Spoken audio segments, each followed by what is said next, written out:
Yes people, good morning, good afternoon, good evening to all of you. कैसे हैं सब लोग? होप सो आप सब लोग बहुत बढ़िया रहेंगे। मैं बता दूं, मैं भी बहुत अच्छा हूं। तो कल के लेक्चर में क्या पढ़ा था, एक बार अगर क्विकली रिवाइज करना चाहे तो अपन ने कल के लेक्चर में क्या क्या पढ़ा था, तो मैं बताऊं, कल अपन ने टीडीएस टीसीएस टॉपिक चालू किया था। Yes sir, TDS TCS topic चालू किया था और टीडीएस टीसीएस में क्या क्या पढ़ा था उसमें कुछ पॉइंट्स है जो आज अपन रिवाइज कर लेते हैं। तो चलिए, ये टॉपिक में दो पार्टियां होती थी, one is the pair, one is the पेई। पेयर मतलब जो पे करता था, पेई जिसको पे किया जाता था, पेयर टीडीएस काटता था पेई का। टीडीएस कौन से टाइम पे काटना पड़ता है, तो हमने देखा था TDS has to be deducted at the time of payment और crediting the party whichever is earlier. दोनों में से जो अर्लियर वाला इवेंट रहेगा तब टीडीएस काटना है। लेकिन कुछ केसेस ऐसे थे जहां पे सिर्फ पेमेंट के टाइम पे टीडीएस काटना है। कौन सा? एक तो सैलरी का पेमेंट, दूसरा ईपीएफ का पेमेंट, तीसरा विनिंग का पेमेंट, चौथा लाइफ इंश्योरेंस पॉलिसी का मैच्योरिटी, पांचवा तुम्हारा कंपल्सरी एक्विजिशन पे कंपनसेशन, कैश विड्रॉ वाला एंड डिविडेंड है। इसमें सिर्फ पेमेंट के टाइम पे टीडीएस कटेगा। पेई अपना पेन नंबर नहीं देता है तो उसका टीडीएस कौन सी रेट से कटेगा? 20% और टीडीएस का rate whichever is higher है उस रेट से कटेगा। उसके बाद में लेकिन उसमें कुछ एक्सेप्शन था। अगर नॉन रेजिडेंट फॉरेन कंपनी पे है तो उसको पैन नंबर देने की जरूरत नहीं, बट उसको नाम, नंबर, एड्रेस देना पड़ेगा। वो कौन सी कंट्री का रेजिडेंट है वहां का उसको टीआरसी, अगर टैक्स रेजिडेंसी सर्टिफिकेट है वो देना पड़ेगा। उसको वहां का पैन नंबर देना पड़ेगा, वहां का कोई आइडेंटिफिकेशन नंबर देना पड़ेगा करिए, ठीक है।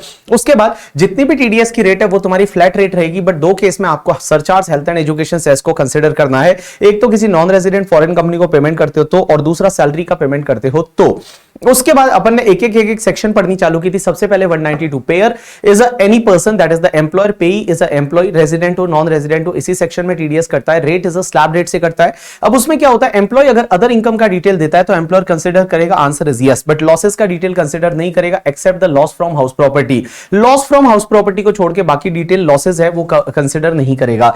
लेकिन अगर डिडक्शन का डिटेल दिया जाता है तो एम्प्लॉयर उसको कंसीडर करेगा। अब एक चीज समझना, अगर एम्प्लॉय एक से ज्यादा जगह काम करता है तो उसके पास में ये ऑप्शन है कि वो चाहे तो एक एम्प्लॉयर को उसका दूसरे एम्प्लॉयर से मिलने वाली सैलरी और टीडीएस का डिटेल दे सकता है, तो दूसरा एम्प्लॉयर उसको कंसीडर करने के साथ में टीडीएस काटेगा। उसके बाद में हमने सेक्शन पढ़ी थी 192 है, दैट इज द ईपीएफ का पेमेंट। अगर आपको ईपीएफ का पेमेंट मिलता है और अगर वो ईपीएफ का पेमेंट टैक्सेबल है तो इस पर्टिकुलर सेक्शन में टीडीएस कटेगा। Payer is any person, payee is employee that is resident, non resident कोई भी चलेगा। रेट आपका 10% की रेट से रहेगा, बट अगर एम्प्लॉय ने यहां पे पेन नंबर नहीं दिया तो उसका टीडीएस एमएमआर की रेट से कटेगा। यहां पे टीडीएस तभी काटना है जब कंसिडरेशन जो मिल रहा है वो 50,000 रुपीज और मोर है। अगर 50 से लेस है तो आपको टीडीएस काटने की जरूरत नहीं है। 193 is related to TDS on the interest on security. Payer is any person, payee is resident person, rate है वो आपका 10% की रेट से कटेगा। लेकिन यहां पे कुछ केसेस ऐसे जहां टीडीएस नहीं कटेगा। एक तो इंडिविजुअल एचयूएफ को अगर डिबेंचर पे इंटरेस्ट मिलता है, इंटरेस्ट अप टू 5,000 है, अकाउंट पे चेक से दिया जा रहा है, तो उस पर्टिकुलर केस में टीडीएस नहीं कटेगा। डीमेट सिक्योरिटी पे टीडीएस नहीं कटेगा। एलआईसी, जीआईसी या इंश्योरेंस कंपनी को जब इंटरेस्ट दिया जाता है तो टीडीएस नहीं कटेगा। गवर्नमेंट सिक्योरिटी पे टीडीएस नहीं कटेगा, एज वेल एज द पीएफसीएल और आईआरएफसीएल के बॉन्ड्स है उस पे टीडीएस नहीं कटेगा। बट गवर्नमेंट सिक्योरिटी में उसके दो एक्सेप्शन है। एक तो 8% सेविंग टैक्सेबल बॉन्ड 2003 वाला एंड 7.75% सेविंग टैक्सेबल बॉन्ड्स 2018 वाला, उस पे टीडीएस कटेगा। आंसर इज यस, उस पे टीडीएस कटेगा अगर 10,000 रुपए से ज्यादा का इंटरेस्ट है तो। 194 TDS on dividend. Payer is domestic company, payee is a resident person, rate रहेगा 10%। अगर किसी इंडिविजुअल को by any mode other than cash, cash को छोड़ के किसी और मोड से डिविडेंड दिया जाता है तो उस पर्टिकुलर केस में टीडीएस नहीं कटेगा। एक सेकंड है,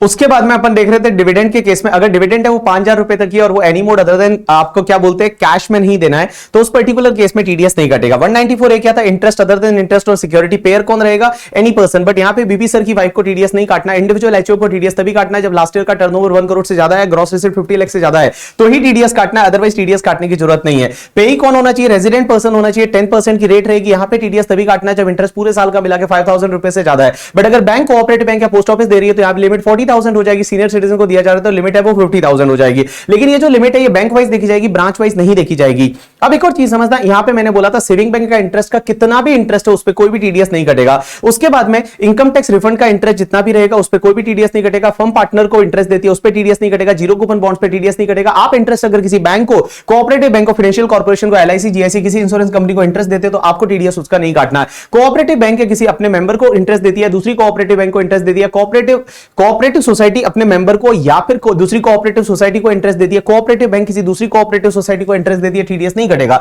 लेकिन अगर इनका लास्ट ईयर का टर्नओवर 50 करोड़ से ज्यादा है और इन्होंने जो इंटरेस्ट दिया है वो 40,000 से ज्यादा है, 50,000 से ज्यादा है, तो उस पर्टिकुलर केस में टीडीएस कट जाएगा। उसके बाद मोटर एक्सीडेंट क्लेम ट्रिब्यूनल के हिसाब से अगर कोई भी अवार्ड मिलता है, उस पर कोई भी इंटरेस्ट मिला है, तो वो इंटरेस्ट क्रेडिट होगा, तब टीडीएस नहीं काटना। पेमेंट के टाइम पे टीडीएस तभी काटना है जब इंटरेस्ट 50,000 से ज्यादा है। उसके बाद मैंने आपको बताया था कि विनिंग के केस में 194B is a winning, that is the बड़े लोग, 194BB इज अ बहुत बड़े लोग। अब एक चीज समझना है, यहां विनिंग के केस में पेयर एनी पर्सन, पे एनी पर्सन रेट 30% का रहेगा। 10,000 से ज्यादा का अमाउंट है तो ही टीडीएस काटना है, और यहां पे टीडीएस का रेट है वो आपका 30% रहेगा। अगर विनिंग इन काइंड है तो उस पर्टिकुलर केस में क्या होगा, पहले ये एंश्योर करना पड़ेगा, उस पर टैक्स जा चुका है, उसके बाद ही वो विनिंग को क्या करेगा, रिलीज करेगा। उसके बाद 194C is a contract, pair is any person. But एक चीज समझना भैया, दे दो इसको, ठीक है, आ गया,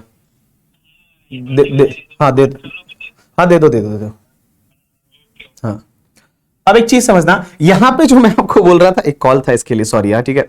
अब एक बात समझना, मैंने आपको बोला कि लाइक यहां पे जो भी कॉन्ट्रैक्ट के केस में pair is any person, but यहां पे एक चीज समझना, बीबी सर की वाइफ को टीडीएस नहीं काटना, इंडिविजुअल एचओपी एओपी को टीडीएस तभी काटना जब लास्ट ईयर का टर्नओवर 1 करोड़ से ज्यादा है, ग्रॉस रिसीट 50 लाख से ज्यादा है।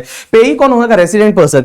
रेट कौन सी रहेगी, डिपेंड करेगा पेई पे। पेई अगर इंडिविजुअल एचओपी 1%, अदर है तो आपका 2% की रेट से टीडीएस कटेगा। टीडीएस तभी कटेगा जब सिंगल कॉन्ट्रैक्ट है वो 30,000 से ज्यादा है, या एग्रीगेट आपका 1 लाख से ज्यादा होता है तो टीडीएस काटना पड़ेगा। लेकिन एक चीज समझना, यहाँ कॉन्ट्रैक्ट का मतलब होता है एडवर्टीजमेंट। एडवर्टीजमेंट आपका कॉन्ट्रैक्ट में आएगा, कैरेज ऑफ गुड्स और passenger by any mode other than railway. उसके बाद केटरिंग या फिर production of any product as per the client requirement out of the material supply by that client और any other person connected to that client, तो उस particular case में TDS काटना पड़ेगा।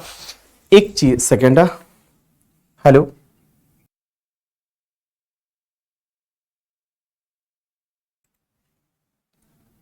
यस पीपल, एक बात समझना, मैंने आपको क्या बताया कि अगर मान लो एडवर्टाइजमेंट, उसके बाद कैरेज ऑफ गुड्स और passenger by any mode other than railway, और उसके बाद मैंने आपको बताया केटरिंग, और उसके बाद production of any product as per the client requirement out of the material supplied by the client, और material like sale by the client और any person related to that client. उसके बाद मैंने आपको यहां पे कुछ चीजें बताई थी कि अगर मान लो फॉर एन एग्जांपल आपको एडवर्टाइजमेंट के लिए कॉन्ट्रैक्ट देते हो और आपने पेमेंट किया एडवर्टाइजमेंट एजेंसी को, तो आप उसका टीडीएस काटोगे। एड एजेंसी किसी प्रोडक्शन हाउस को पेमेंट करेगी तो उसमें टीडीएस काटने की जरूरत नहीं है। उसके बाद मैंने आपको एक चीज बताई थी कि अगर मान लो कोई भी जी न्यूज है, वो जी न्यूज क्या करता है, एक प्रोग्राम बनवाता है। अगर अपने स्पेसिफिकेशन के हिसाब से बना रहा है, अपने स्पेसिफिकेशन के हिसाब से अगर प्रोग्राम बना रहा है, तो उस पर्टिकुलर केस में जो भी प्रोग्राम का पैसा देगा उस पर टीडीएस कटेगा। उसके बाद मैंने आपको कुछ चीजें बताई थी कि बीपीसीएल है, जैसे वो पेट्रोल पंप मालिक को वहां पे पेट्रोल सेल करता है, उसमें ट्रांसपोर्टेशन का चार्जेस भी लेता है, तो क्या उस पर टीडीएस काटना? Answer is no. This is the contract for sale है, और सेल का कॉन्ट्रैक्ट कंप्लीट कहां पे हो रहा है, पेट्रोल पंप पे हो रहा है। तो उससे पहले का जो भी ट्रांसपोर्टेशन का इवन बिल में अलग से बताया हुआ, तो भी वो कोई सर्विस नहीं ली पेट्रोल पंप वाले ने, तो उस पर टीडीएस नहीं कटेगा करके। और उसके बाद मैंने बताया था एयरलाइंस कंपनी है वो क्या करती है, पार्किंग चार्जेस या लैंडिंग चार्जेस है वो पे करती है एयरपोर्ट अथॉरिटी को,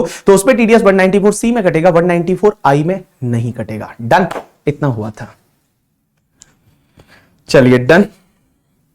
अरे एक्चुअली क्या ना, एक कोई आने वाला था तो उसको वो कॉल में ही था, तो वैसा वाला था, बाकी अब हो गया करके, ठीक है। चलिए अब एक बात समझना, क्या होता है ना, लाइव लेक्चर होता है तो सब ध्यान देना पड़ता है। चलिए अब अपन इसके आगे बात करते हैं।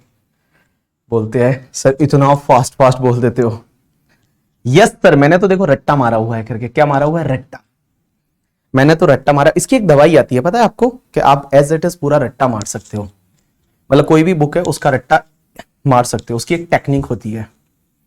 मेरे रट्टा मारा हो, तुम कोई भी सेक्शन पूछ लोगे ना मुझे इनकम टैक्स में, मैं बता दूंगा बिना देखे। चलिए अब अपन आज इसके आगे पढ़ना चालू करते हैं। यू टू फास्ट यार, रिवीजन में तो मैं फास्ट ही रहूंगा भाई, सीधी सी बात है यार। ऐसे में 1-1.25 घंटे में पूरा टीडीएस टॉपिक रिवाइज करा सकता हूं। चलिए अब अपन एक काम करते हैं, उसके आगे पढ़ते हैं। और आगे आप लोगों ने रिवाइज करके आए होंगे, और उसके साथ साथ में आप लोग जो है 154 कौन सा है, ये बोल रहा है खुसैमा, that is related to the rectification ना, 154। हाँ, तो वो बोल रहा है 154 कौन सा है, ये बताइए। Rectification of mistake. चलिए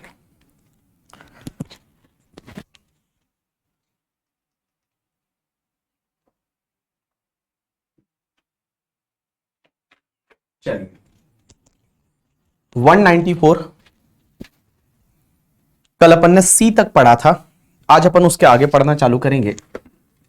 और आज की जो पहली section that is related to, इधर ध्यान दीजिए, एक सेक्शन होती है और उस सेक्शन का नंबर है 194D। 194D, section 194D। अब एक बात समझना, 194D is related to the insurance commission. Insurance commission. अब एक बात समझना, जो इंश्योरेंस एजेंट रहते हैं उनको इंश्योरेंस कंपनी क्या करती है, इंश्योरेंस कमीशन देती है। तो वो इंश्योरेंस कमीशन पे टीडीएस जो है वो 194D में कटेगा। तो 194D को कैसे याद रख सकते हो, 194D को आप ऐसे याद रख सकते हो, D फॉर लाइक दलाल, इंश्योरेंस एजेंट। इंश्योरेंस एजेंट, दलाल सही वर्ड नहीं है बट मान लो एग्जाम याद रखने के लिए 194D is for Dalal. Dalal means insurance agent. तो इंश्योरेंस एजेंट जो है वो इंश्योरेंस एजेंट को जो इंश्योरेंस कंपनी कमीशन देती है उस पे टीडीएस इस पर्टिकुलर सेक्शन में कटता है। सर क्वेश्चन ये आता है, इसमें पेयर कौन होगा, इसमें पेई कौन होगा, इसमें रेट क्या है और इसमें कुछ कंडीशन या लिमिट है क्या, इसमें कोई लिमिट है क्या। तो देखिए बेटा, सिंपल सी चीजें हैं। सबसे पहले इंश्योरेंस कमीशन जो है वो इंश्योरेंस एजेंट को दिया जाता है, तो इंश्योरेंस कंपनी टीडीएस काटेगी।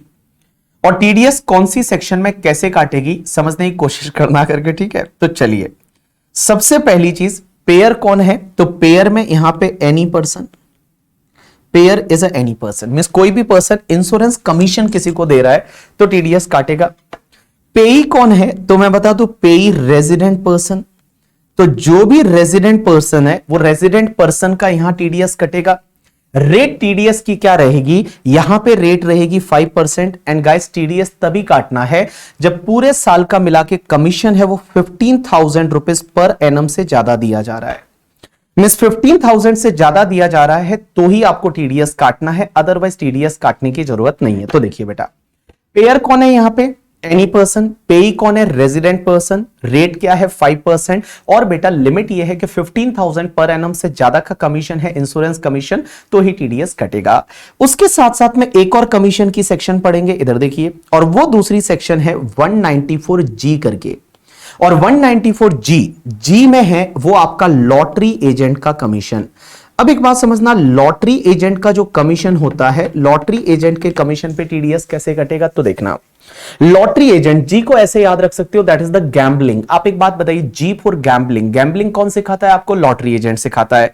तो गैम्बलिंग कौन सिखाता है, लॉटरी एजेंट सिखाता है। तो लॉटरी एजेंट का जो कमीशन है वो 194G में जाएगा। अब एक बात समझना, यहां पे पेयर कौन होगा, तो मैं बता दूं, इसमें पेयर एनी पर्सन। अब एक बात समझना, पेई कौन होगा, तो मैं बता दूं, पेई में यहां पे लिखा हुआ है एनी पर्सन। ये एक्चुअली मेरे को लगता है लॉ मेकर्स ने मिस्टेक कर दी लॉ में। यहां पे लिखना चाहिए था रेजिडेंट पर्सन, बट इन्होंने यहां पे लिखा हुआ है एनी पर्सन। मींस पेई ऑल्सो एनी पर्सन, मींस किसी नॉन रेजिडेंट कोई लॉटरी एजेंट है और उसको कुछ कमीशन दे रहे हैं तो उस पे भी टीडीएस इसी सेक्शन में कटेगा, क्योंकि यहां पे इन्होंने वर्ड यूज किया है एनी पर्सन। और रेट आपकी 5% ही है और लिमिट आपकी 15,000 पर एनम है। मींस 15,000 पर एनम से ज्यादा का कमीशन है तो ही टीडीएस काटना पड़ेगा करके, ठीक है। तो देखिए, एक तो 194D, डी मींस दलाल, इंश्योरेंस एजेंट का कमीशन। पेयर एनी पर्सन, पेई रेजिडेंट पर्सन, रेट 5% और 15,000 पर एनम से ज्यादा का कमीशन है तो टीडीएस काटना है। 194G, that is the gambling. Gambling कौन सिखाता है, lottery agent. Pair any person, पेई में एनी पर्सन लिखा हुआ है यहां पे।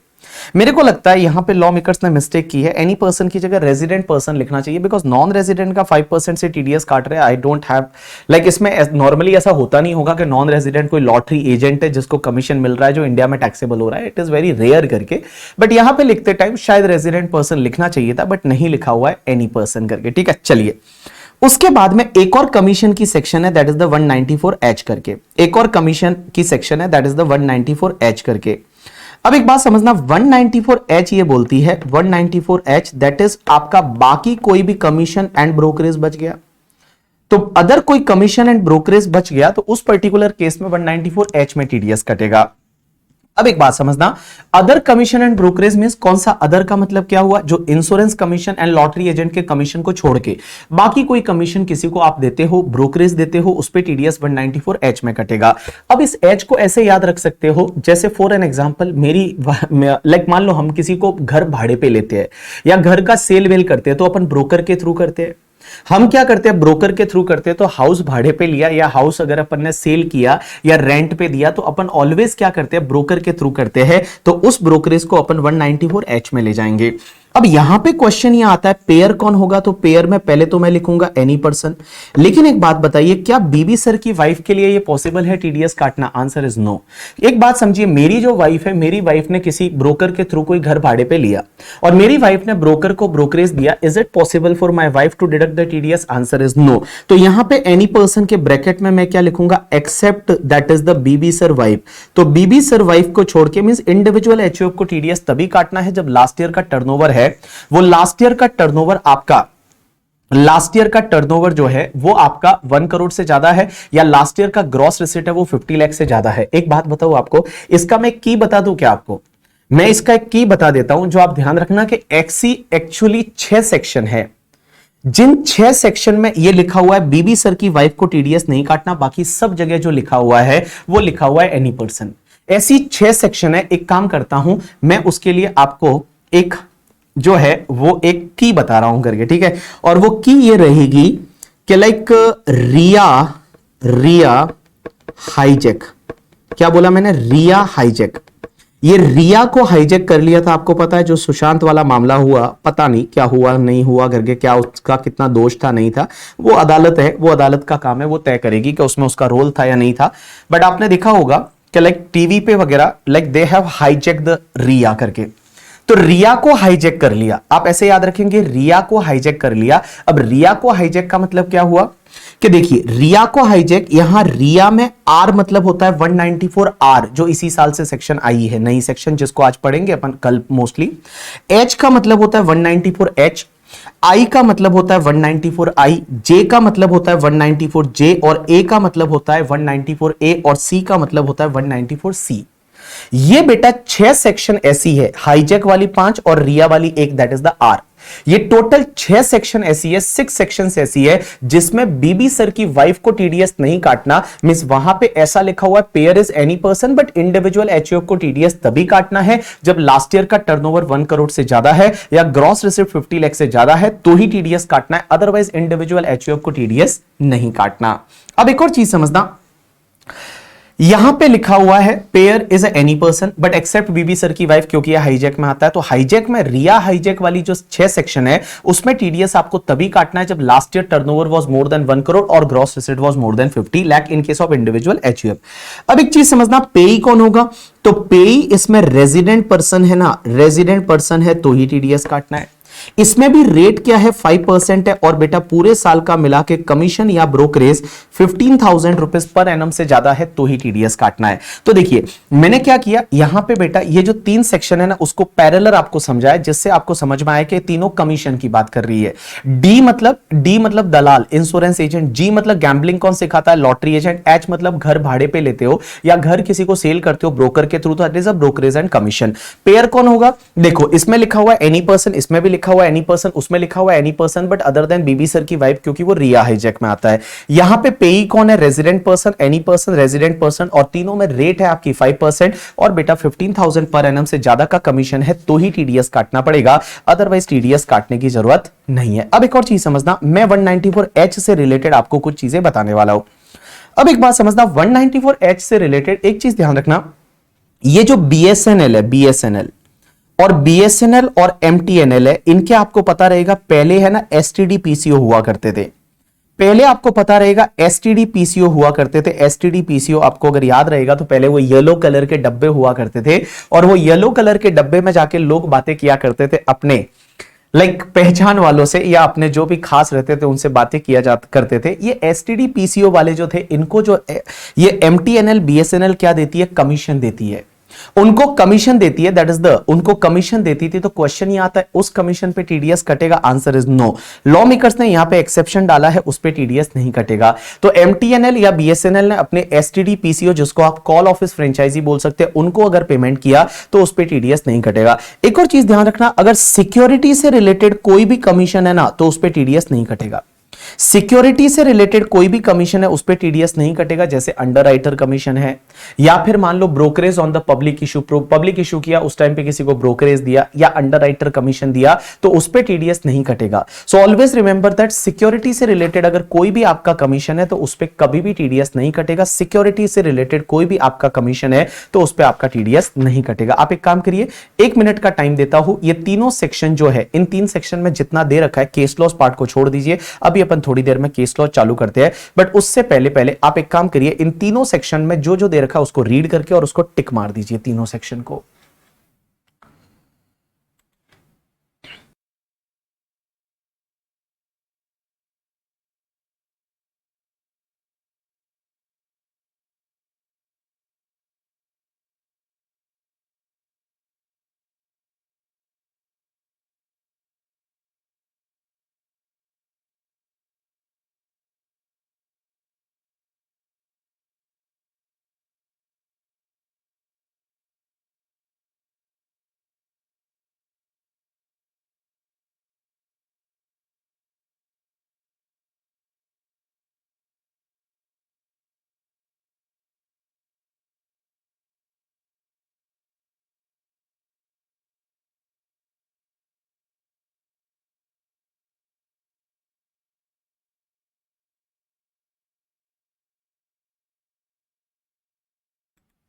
Yes people, done.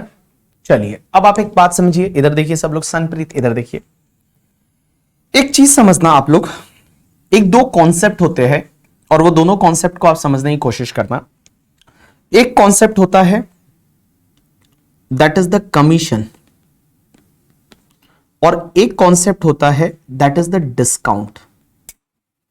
डिस्काउंट, दोनों में फर्क है। एक होता है डिस्काउंट और एक होता है कमीशन।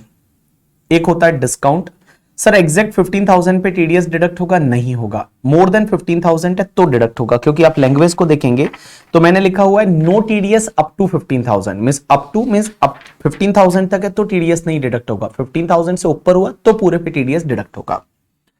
एक बात समझना, दो कॉन्सेप्ट होते हैं, आप इधर ध्यान देना सब लोग, एक होता है कमीशन और एक होता है डिस्काउंट, दोनों में फर्क है।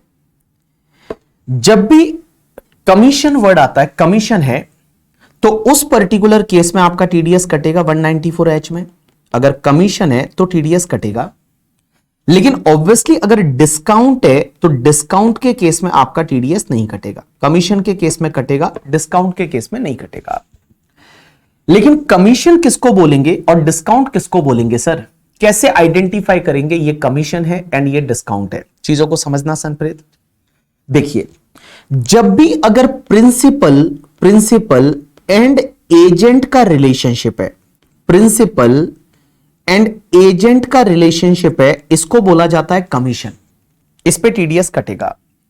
लेकिन जब भी प्रिंसिपल का रिलेशनशिप है तो जो भी दिया जाता है दैट इज कॉल्ड डिस्काउंट, और ये डिस्काउंट पे टीडीएस नहीं कटेगा। बड़ा सिंपल सी चीज है, when there is a principal relationship TDS कटेगा, but whenever there is a principal relationship तो वो डिस्काउंट माना जाएगा, उस पे टीडीएस नहीं कटेगा।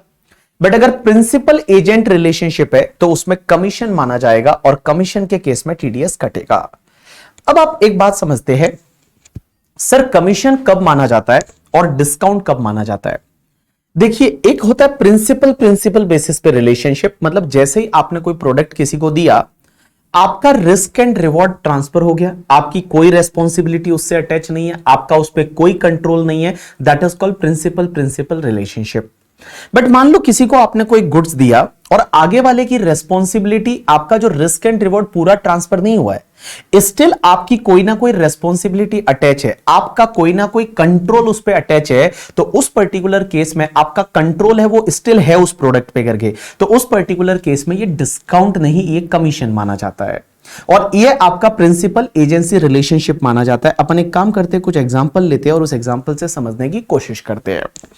एक बड़ा फेमस केस लॉ है, that is in case of the Vodafone SR करके, ठीक है, वोडाफोन एसआर। अब एक बात समझना, वोडाफोन के केस में क्या हुआ, ये वोडाफोन है और वोडाफोन ने क्या किया कि वोडाफोन जो है, जैसे वोडाफोन आइडिया आज की डेट में है, ये लोग क्या करते हैं, बहुत सारे रिटेलर को सिम कार्ड बेचते हैं।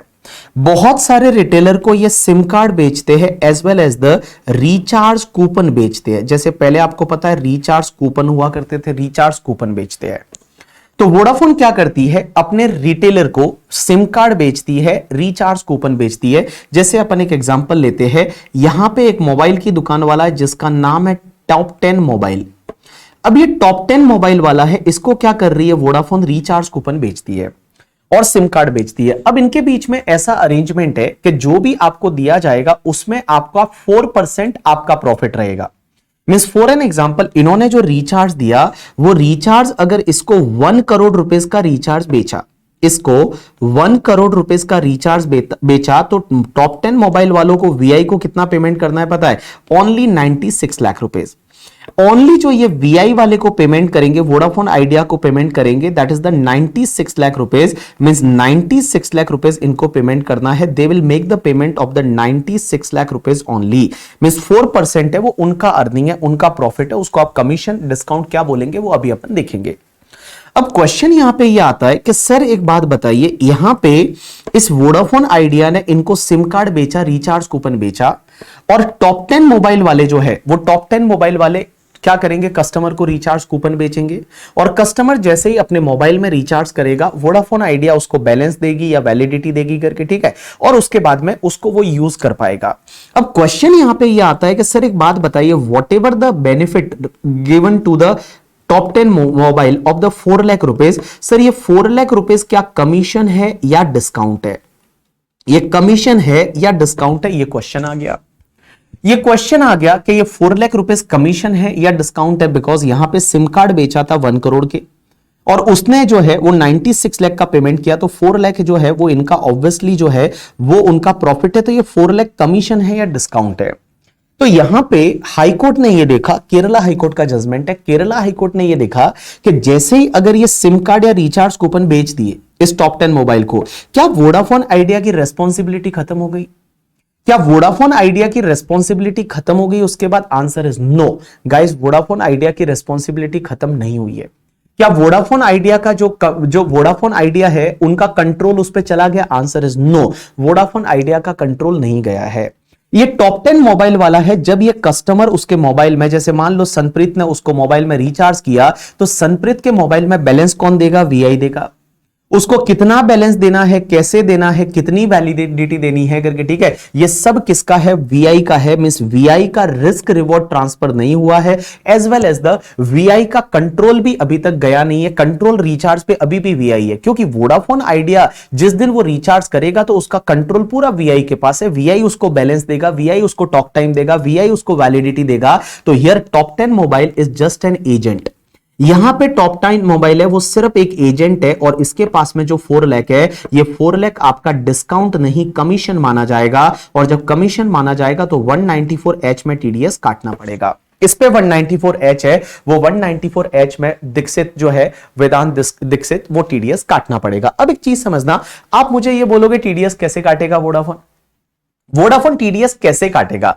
यहां पे तो बेसिकली पैसा वोडाफोन तो पे कर ही नहीं रहा है, पैसा वोडाफोन तो पे नहीं कर रहा है, यहां तो पे कौन कर रहा है? टॉप 10 मोबाइल वाला पे कर रहा है। तो टॉप 10 मोबाइल वाले को क्या करना पड़ेगा? अपना टीडीएस का अमाउंट वोडाफोन को देना पड़ेगा, और वो वोडाफोन को टीडीएस का अमाउंट देगा कैसे? कि 4 लाख रुपीस का अगर कमीशन है, और 4 लाख पे अगर 5% की रेट से कितना 20,000 होता है, तो वो 20,000 क्या करेगा? इसको कमीशन दे देगा। तो 20,000 रुपीस उसके साथ में, सॉरी, जो टीडीएस का अमाउंट है वो देगा। तो वोडाफोन आइडिया क्या करेगा? वो टीडीएस को 20,000 कलेक्ट करेगा, और ये माना जाएगा वोडाफोन ने डिडक्ट किया है, और वोडाफोन गवर्नमेंट को जमा करा देगा। वोडाफोन जो है वो वोडाफोन गवर्नमेंट को जमा कराएगा। This is the commission, this is obviously not a discount करके। चलिए अब एक और चीज समझना, एक और केस लॉ है, that is Supreme Court judgment in case of the Ahmedabad stamp vendor. ये अहमदाबाद स्टैम्प वेंडर, आपने कभी स्टैम्प पेपर लेने गए? Answer is yes. आप पता है जब स्टैम्प पेपर लेने जाते हो, जैसे 100 रुपीज का स्टैम्प पेपर है, तो आपको कितने में मिलता है? 100 में ही मिलता है।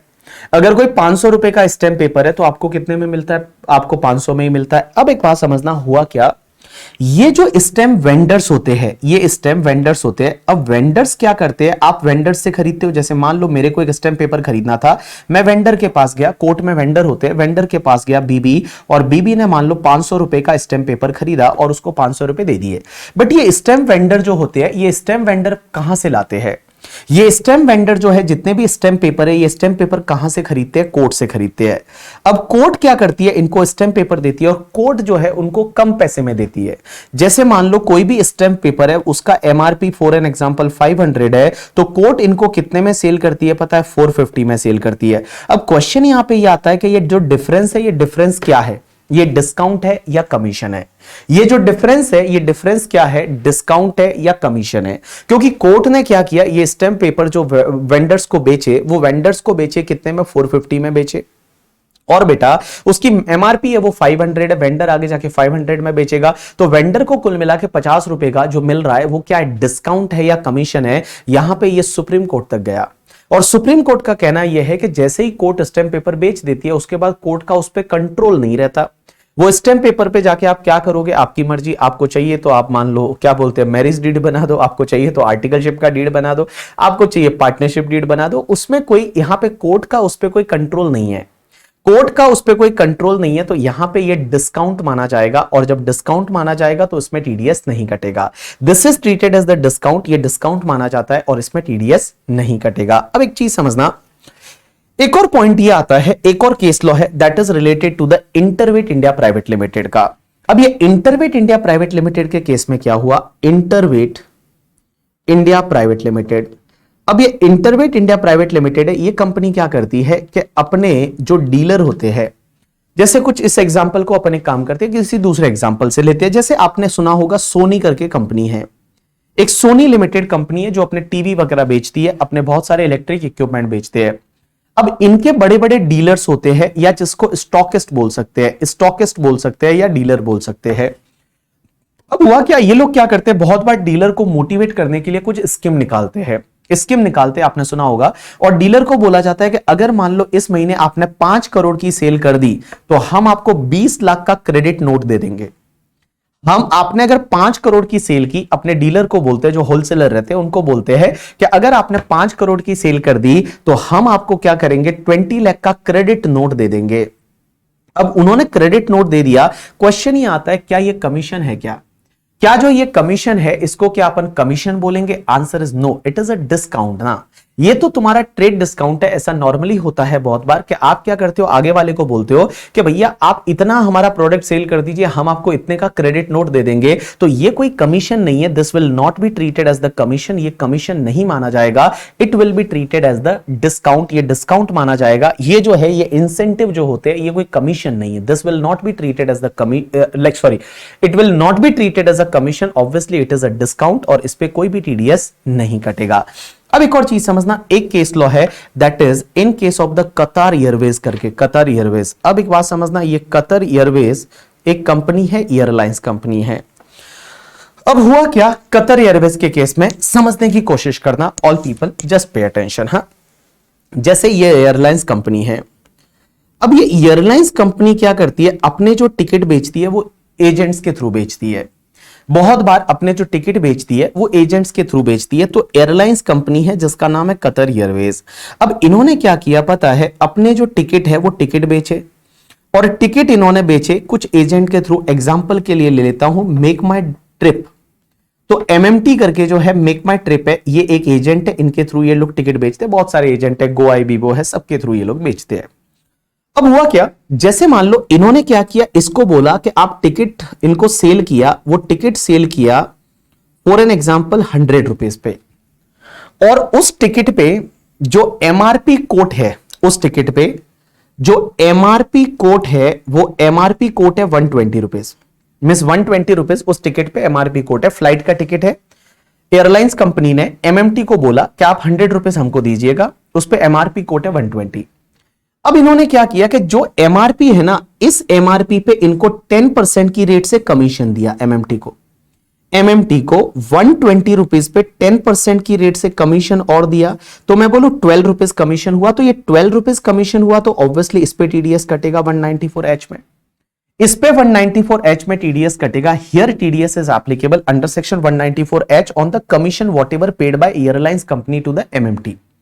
वापस से बोल रहा हूं, एक टिकट उनको बोला आपको 100 में सेल कर रहे हैं, लेकिन उस पे एमआरपी कोट है वो 120 है। आपको उनको बोला कि जितने भी हमारे एयरलाइंस के कंपनी के एजेंट्स हैं उनको हम कमीशन देते हैं 10%। तो इन्होंने 120 जो कोटेड प्राइस थी उसका उन्होंने 12 रुपीज कमीशन दिया, तो कमीशन पे टीडीएस कटेगा यहां पे।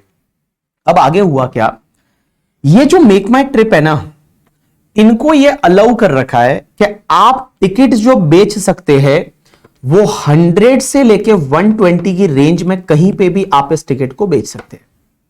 आप अपने हिसाब से ये टिकट कितने में भी बेचिए, आपकी मर्जी। अब कुछ एजेंट ऐसे हैं जो 100 में टिकट बेच रहे हैं, कुछ एजेंट ऐसे हैं जो 105 में बेचते हैं, कुछ एजेंट ऐसे हैं जो 109 में बेचते हैं, कुछ एजेंट ऐसे 115 में बेचते हैं, कुछ एजेंट 120 में बेचते हैं। लेकिन एयरलाइंस कंपनी को कितना पैसा देना है, ओनली 100 देना है। मींस इन्होंने 100 में टिकट खरीदा, हो सकता है ये 100 में बेच दे आगे, इनको कमीशन अलग से मिल रहा है, उस पर टीडीएस कटेगा। असेसिंग ऑफिसर का कहना यह था, बॉम्बे का एक असेसिंग ऑफिसर, और उसका कहना यह था कि बेसिकली मान लो एमएमटी ने एक टिकट है वो बेचा 115 में, तो ये जो 100 और 115 का डिफरेंस है ये 15 रुपीज, ये भी तो कमीशन है, ये भी तो कमीशन है। बिकॉज अगर एमएमटी ये टिकट बेच रही है 115 पे और 100 में इसने खरीदा है, 100 रुपीज उसने एयरलाइंस कंपनी को पे किया है, तो ये 15 रुपीज है, ये भी तो कमीशन है। इस 15 रुपीज पे भी तो इस एयरलाइंस कंपनी को इसका टीडीएस काटना पड़ेगा। अब ये इशू आया। अब बॉम्बे हाईकोर्ट ने जब इस इशू को एनालाइज किया तो बॉम्बे हाईकोर्ट का कहना यह था कि आपकी बात एकदम सही है, ये 15 रुपीज जो डिफरेंस है ये 15 रुपीज कमीशन तो है, ये 15 रुपीज जो डिफरेंस है ये 15 रुपीज कमीशन तो है, इसको कमीशन तो बोला जाएगा। लेकिन एयरलाइंस कंपनी के लिए ये पॉसिबल नहीं है ट्रैक करना कि कौन सा एजेंट कितने रुपीज में टिकट बेच रहा है, कौन सा एजेंट कितने में टिकट बेच रहा है। It is not possible for airlines company to the track that, because बहुत सारे ऑफलाइन एजेंट रहेंगे, वो कितने में बेचेंगे हमको पता नहीं। बहुत सारे ऑनलाइन एजेंट है, वो कितने में बेचते हैं, कितना डिस्काउंट देते हैं, उसमें हमको पता नहीं है करके, ठीक है। It is not possible for the airlines company to track the price at what exact price agent sold the ticket in the market. So guys 100 और 115 के बीच का जो भी गैप है इसको कमीशन माना जाएगा, बट इस पे टीडीएस काटने की जरूरत नहीं है, ऐसा बॉम्बे हाईकोर्ट ने बोला। बॉम्बे हाईकोर्ट बोलती है कि इसके बीच में जो है ये जो गैप है, इस गैप पे टीडीएस काटने की जरूरत नहीं है। दिस इज कतार एयरवेज का केस लॉ। अब एक और केस लॉ है that is related to the Prasar Bharati, एक और last case law that is related to the Prasar Bharati. अब एक बात समझना, हुआ क्या, एक कंपनी है प्रसार भारती। कल मैंने आपको एक कॉन्सेप्ट बताया था, उसका ये कॉन्ट्राडिक्टरी जजमेंट है। कॉन्ट्राडिक्टरी थोड़ा बहुत है बट दोनों के फैक्ट अलग अलग है। कल मैंने आपको एक पॉइंट ये बताया था कि एक बात बताइए, कल मैंने आपको एक पॉइंट बताया था, इस पे ध्यान दीजिए। कल मैंने आपको ये बताया था ये वाला पॉइंट कि देखिए बीबी वर्चुअल्स प्राइवेट लिमिटेड हमको एडवर्टाइजमेंट दिलाना था इंडिया टुडे ग्रुप को आज तक पे हमको एडवर्टाइजमेंट दिलाना था। दो तरीके हैं, या तो हम सीधा इंडिया टुडे ग्रुप के पास में जाते हैं तो 194C में टीडीएस काटना पड़ेगा, अदरवाइज हम क्या करेंगे, हम जाएंगे ग्लोबल एडवर्टाइजर के पास, हमने उसको 10 लाख का पेमेंट किया, हमको टीडीएस काटना है 194C में, बट ये एड एजेंसी इसको जो पेमेंट करेगी उस पर टीडीएस नहीं काटना। एज वेल एज द इन्होंने क्या किया, यहां ग्लोबल एडवर्टाइजर कंपनी को 10 लाख मिला था, उन्होंने आगे 9 लाख दिया, तो 1 लाख इनके पास में रिटेन कर दिया, तो ये डिस्काउंट माना जाएगा, ये डिस्काउंट माना जाएगा, इस पे टीडीएस नहीं कटेगा, ये आपका 194H में कमीशन नहीं माना जाएगा, ऐसा मैंने कल बताया था। It is not treated as commission, TDS is not applicable. But guys हुआ क्या, ये सीबीटीटी ने क्लेरिफिकेशन दे रखा है, ये सीबीटीटी ने एक सर्कुलर निकाल रखा है, उन्होंने बोला है कि ये जो एडवर्टाइजमेंट एजेंसी है वो जो पैसा रिटेन करती है और बाकी वाला पैसा किसी न्यूज चैनल या अखबार वाले कंपनी को देती है, तो वो जो जितना पैसा रिटेन किया, इस एग्जांपल में 1 लाख रुपया रिटेन किया था, तो इस 1 लाख पे टीडीएस काटने की जरूरत नहीं है। It will not be treated as the commission, इसको कमीशन नहीं माना जाएगा, इसको डिस्काउंट माना जाएगा, because here ad agency and India today group है, ये दोनों आपस में किस पे, कौन से टर्म पे काम करते हैं पता है, प्रिंसिपल टू प्रिंसिपल बेसिस पे, प्रिंसिपल टू प्रिंसिपल बेसिस पे काम करते हैं। लेकिन एक बात समझना, हुआ क्या, एक कंपनी है इंडिया में जिसका नाम है प्रसार भारती, और ये प्रसार भारती गवर्नमेंट की कंपनी है, और इसका जो चैनल है, ये जितने भी डीडी वाले चैनल है, जैसे DD1 है, डीडी नेशनल है, ठीक है, डीडी न्यूज है, डीडी स्पोर्ट्स है, ये दूरदर्शन वाले जितने भी चैनल है, ये दूरदर्शन वाले चैनल है, ये प्रसार भारती के है। प्रसार भारती ने क्या किया पता है, इंडिया में अपने कुछ एक्सक्लूसिव एजेंट बनाए, इंडिया में कुछ एक्सक्लूसिव एजेंट बनाए उन्होंने। इंडिया में इन्होंने कुछ एक्सक्लूसिव एजेंट बनाए कि इंडिया में कौन कौन लोग प्रसार भारती की एजेंसी लेना चाहते हैं। पहले उन्होंने उसके लिए एक टेंडर निकाला और वो टेंडर निकालने के बाद बोला कि हमारी कौन कौन एजेंसी लेना चाहता है इंडिया में। तो कुछ लोगों ने उनकी एजेंसी के लिए फॉर्म भरा और वो एक्सक्लूसिव प्रसार भारती के लिए काम करते थे। अब एक बात समझना, वो एजेंसी लेने के लिए उनको बैंक गारंटी भी देना पड़ा। बैंक गारंटी उन्होंने दिया एजेंसी लेने के लिए वगैरह। अब एक बात समझना, इन्होंने एक एजेंसी ले ली करके, ठीक है, जैसे मान लो एक बंदा है मिस्टर बीबी, मैंने प्रसार भारती की एजेंसी ले ली मुंबई में। अब मेरा काम था कि लोगों से एडवर्टाइजमेंट गैदर करना और जाके और प्रसार भारती को देना। तो मैं एजेंट बन गया किसका? प्रसार भारती का। हमारे बीच में अग्रीमेंट बना, किसके बीच में? प्रसार भारती के बीच में और इस बेबी जो एजेंट है इसके बीच में अग्रीमेंट बना। उस अग्रीमेंट में यह क्लियरली लिखा हुआ है कि जो भी एडवर्टाइजमेंट का रेवेन्यू होगा ये एजेंसी कलेक्ट करेगी और एजेंसी कलेक्ट करने के बाद 15% अपना कमीशन रिटेन करेगी। उसमें लिखा हुआ ही ऐसा है अग्रीमेंट में कि कमीशन वर्ड यूज हुआ है कि 15% उनका कमीशन रहेगा और 85% है वो आगे प्रसार भारती को रेमिट करेगी। अब यहां पे हुआ क्या कि जैसे मान लो एजेंसी ने क्या किया, 10 लाख रुपीस है मेरे को एड का रेवेन्यू मिला और 10 लाख में से 15% है वो हमने रिटेन किया और बाकी 8,50,000 है वो प्रसार भारती को हमने रीएम्बर्स कर दिया।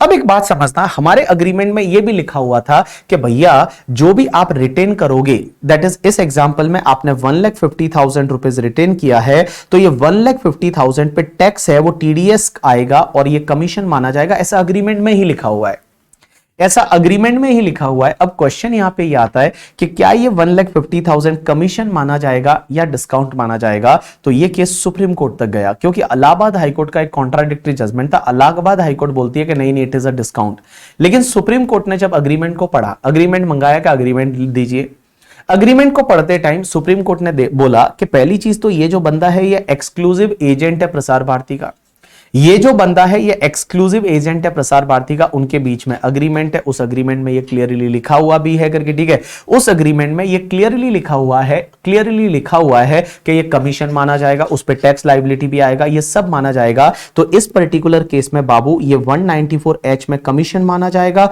और इस पर्टिकुलर केस में यहां पे टीडीएस काटना पड़ेगा, यहां पे टीडीएस कटेगा 194H में। तो आप समझेंगे यहां पे और वो नॉर्मल वाले केस में फैक्ट में फर्क है। यहां पे प्रसार भारती के केस में एक्सक्लूसिव है वो एजेंसी है, उसके बीच में अग्रीमेंट है, अग्रीमेंट में क्लियरली लिखा हुआ है कमीशन है, अग्रीमेंट में लिखा हुआ है टीडीएस काटना पड़ेगा। तो यस ये कमीशन माना जाएगा, यहां पे टीडीएस कटेगा। लेकिन वो ग्लोबल एडवर्टाइजर और अपन ने जो एग्जांपल लिया था ग्लोबल एडवर्टाइजर और वो वाला करके, वहां पे क्या था कि ऐसा कोई अग्रीमेंट नहीं था, यहां पे ऐसा कोई ऐसा लिखा हुआ नहीं था एक्सक्लूसिव, वो कोई ऐसा बंदा एजेंट नहीं था, ये सब एक्सक्लूसिव एजेंट है प्रसार भारती के। तो इसमें आपका कमीशन माना जाएगा और टीडीएस कटेगा। चलिए एक काम करिए, आपको पेज नंबर 356 पे जो भी केस लॉस दे रखे हैं, टोटल 5 केस लॉस दे रखे हैं, फटाफट रीड कर लीजिए। आपको मैं 3-4 मिनट का टाइम देता हूं।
Yes people, done. चलिए मिहिर, पहली चीज तो whenever you make the payment to government, तो गवर्नमेंट का टीडीएस नहीं कटता, गवर्नमेंट का टीडीएस नहीं करता, सेंट्रल गवर्नमेंट स्टेट गवर्नमेंट का टीडीएस नहीं करता, ठीक है। दूसरी चीज, if we sell the ITC product and terms of pricing are set by ITC. Girish, आपके बीच में अग्रीमेंट क्या है वो देखना पड़ेगा, आपकी बिलिंग कैसे हो रही है। आपकी बिलिंग अगर आईटीसी के नाम से ही हो रही है और आप सिर्फ जो है आपको कमीशन मिल रहा है तो कमीशन माना जाएगा, अदरवाइज डिस्काउंट माना जाएगा। जैसे आपके पहले सेल का बिल बनता है फिर आप आगे सेल का बिल बनाते हैं तो it is treated as a discount. चलिए अब नेक्स्ट सेक्शन पे चलते हैं और आपकी नेक्स्ट सेक्शन जो है that is the section number 194 DA. अब एक बात समझिए, 194 डीए सेक्शन क्या बोलती है। Section number 194 DA, 194 DA, all people pay attention. 194 DA, 194 DA ये बोल रहा है ऊपर वाले में प्रसार भारती टीडीएस कैसे काटेगा। Obviously Prasar Bharati will collect the TDS का अमाउंट, तो 1,50,000 पे 5% comes to the 7,500, they will collect it along with 8,50,000। Rohit, they will collect the TDS amount. ऐसा जरूरी नहीं है काटना मतलब आप पे कर रहे हो तो ही काटते, बहुत बार टीडीएस का अमाउंट आगे वाले से कलेक्ट भी करते हैं, that is also treated as TDS only. चलिए 194 DA, 194 DA is related to the life insurance policy का maturity. Life insurance policy maturity is covered under section 194 DA. अब आप मुझे बोलेंगे सर लाइफ इंश्योरेंस पॉलिसी का मैच्योरिटी तो exempt होता है ना। यस, लाइफ इंश्योरेंस पॉलिसी का मैच्योरिटी एग्जेम्प्ट होता है, बट जैसा कि आपको पता रहेगा कैपिटल गेन के यूलिप वाले कॉन्सेप्ट में मैंने बताया था कि in the 3 cases life insurance policy maturity is taxable. एक तो कहां पे, अगर वो कीमैन इंश्योरेंस पॉलिसी है तो कीमैन इंश्योरेंस पॉलिसी का मैच्योरिटी है that is the taxable. Keyman insurance policy का मैच्योरिटी है that is the taxable. First case is a keyman insurance policy, that keyman insurance policy maturity is taxable. Second case आपका जो मैंने बताया था that was, first is a keyman insurance policy maturity is taxable. Second case आपको पता रहेगा, मैंने आपको बताया था कि अगर आपने प्रीमियम पे करते टाइम आपने वो कंडीशन को वायलेट किया 10%, 15%, 20% वाली, मींस अगर मान लो आपने पॉलिसी 1/4/2012 से पहले लिया हुआ है तो वहां पे एक लिमिट था कि जितना आप प्रीमियम पे करोगे वो 20% ऑफ पॉलिसी वैल्यू से ज्यादा नहीं होना चाहिए। 1/4/2012 या उसके बाद में लिया तो 10% ऑफ पॉलिसी वैल्यू से ज्यादा नहीं होना चाहिए, और अगर हैंडीकैप्ड के लिए है तो उस पर्टिकुलर केस में 15% ऑफ पॉलिसी वैल्यू से ज्यादा नहीं होना चाहिए। तो अगर वहां पे वो कंडीशन का वायलेशन हो गया तो उस पर्टिकुलर केस में मैच्योरिटी अमाउंट है वो टैक्सेबल होगा, और एक यूलिप का मैच्योरिटी अमाउंट टैक्सेबल होता है अगर 2,50,000 से ज्यादा का आपने प्रीमियम पे किया है तो। अब एक बात समझना सर, जब मैच्योरिटी अमाउंट टैक्सेबल है ना तो ही टीडीएस कटेगा, अदरवाइज टीडीएस नहीं कटेगा। TDS is applicable only if the maturity amount is taxable. अब क्वेश्चन यहां पे यह आता है कि सर पेयर कौन होगा, सर पेई कौन होगा, सर रेट क्या होगी, और सर क्या कोई कंडीशन या लिमिट है क्या। तो देखिए पहला बेटा इधर समझना, पहली चीज तो पेयर कौन होगा, लॉ मेकर्स बोलते हैं एनी पर्सन, कोई भी पर्सन है वो पेयर है। पेई कौन होगा, resident person, means resident person को अगर मैच्योरिटी का पैसा मिल रहा है, ठीक है। और एक बात समझना, रेट क्या है, तो गाइस यहां पे जो रेट है ना वो 5% है, रेट 5% है, बट ये 5% का रेट पूरे मैच्योरिटी पे नहीं लगेगा। यहां टीडीएस 5% लगेगा only on the income component. जो इनकम का कंपोनेंट रहेगा ना उस इनकम के कंपोनेंट पे 5% की रेट से टीडीएस आएगा। इनकम के कंपोनेंट पे 5% की रेट से टीडीएस आएगा। Now what is the income component. Income component का मतलब होता है कि बेटा जो मैच्योरिटी अमाउंट है वो मैच्योरिटी अमाउंट में से आप प्रीमियम कितना पे किया था वो आप लेस कर दीजिए, तो जो भी बचेगा that is called income component. तो इनकम कंपोनेंट पे आपका 5% की रेट से आपका टीडीएस है वो आएगा। जैसे for an example maturity amount है वो 10 लाख है और आपने जो प्रीमियम पे किया था दैट वाज 7 लाख, तो इस पर्टिकुलर केस में आपका 3 लाख है वो इनकम कंपोनेंट है, तो 3 लाख पे 5% की रेट से टीडीएस आएगा। एक और चीज समझना, यहां पे टीडीएस नहीं आएगा अगर मैच्योरिटी कंपोनेंट मैच्योरिटी अमाउंट है वो लेस देन ₹1 लाख है। अगर लेस देन 1 लाख रुपीज है, लेस देन 1 लाख रुपीज है, तो उस पर्टिकुलर केस में टीडीएस नहीं आएगा। इसका मतलब यह हुआ कि अगर मैच्योरिटी अमाउंट 1 लाख रुपीज और मोर है तो टीडीएस आएगा। मैच्योरिटी अमाउंट 1 लाख रुपीज और मोर है तो टीडीएस आएगा, 1 लाख से कम है तो टीडीएस नहीं आएगा। यहां पे सर एग्जैक्ट 1 लाख है तो भी टीडीएस आएगा, आंसर इज यस। जो मैच्योरिटी अमाउंट है, जैसे इस एग्जांपल में 10 लाख मैच्योरिटी है, तो if it is a 1 lakh rupees और मोर तो टीडीएस आएगा। अगर 1 लाख से कम का मैच्योरिटी है तो टीडीएस नहीं आएगा, एग्जैक्ट 1 लाख है तो भी टीडीएस आएगा। ऐसा दो ही जगह है, एक तो तुम्हारा एक जगह और आएगा शायद आगे। एक तो मैंने आपको 192 ए में बताया था, वहां एग्जैक्ट 50,000 है तो ही टीडीएस, तो भी टीडीएस आएगा। यहां एग्जैक्ट मैच्योरिटी अमाउंट 1 लाख है तो भी टीडीएस आएगा। लेकिन बाकी जितनी भी सेक्शन अपन ने पढ़ी ना, उसमें कैसा था, 15,000 तक है तो टीडीएस नहीं आएगा। जैसे 1 लाख है कॉन्ट्रैक्ट में तो टीडीएस नहीं आएगा करके, ठीक है। 194 एच में 15,000 है तो टीडीएस नहीं आएगा। 30,000 194 सी में तो टीडीएस नहीं आएगा। 40,000 है तो टीडीएस नहीं आएगा 192 ए में। लेकिन बेटा ये दो सेक्शन ऐसी है, एक तो 192 ए में उसमें एग्जैक्ट 50,000 है ईपीएफ का तो टीडीएस आएगा, इसमें एग्जैक्ट 1 लाख है तो भी टीडीएस आएगा, 1 लाख से कम है तो टीडीएस नहीं आएगा। आप एक काम करिए, 194 डीए में जो भी दे रखा है उसको आप एक बार रीड करके क्वेश्चन नंबर 26 फटाफट चेक कर लीजिए ना। क्वेश्चन नंबर 26 फटाफट चेक कर लीजिए।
डन पीपल, अगर वो क्वेश्चन हो गया तो बोलो done.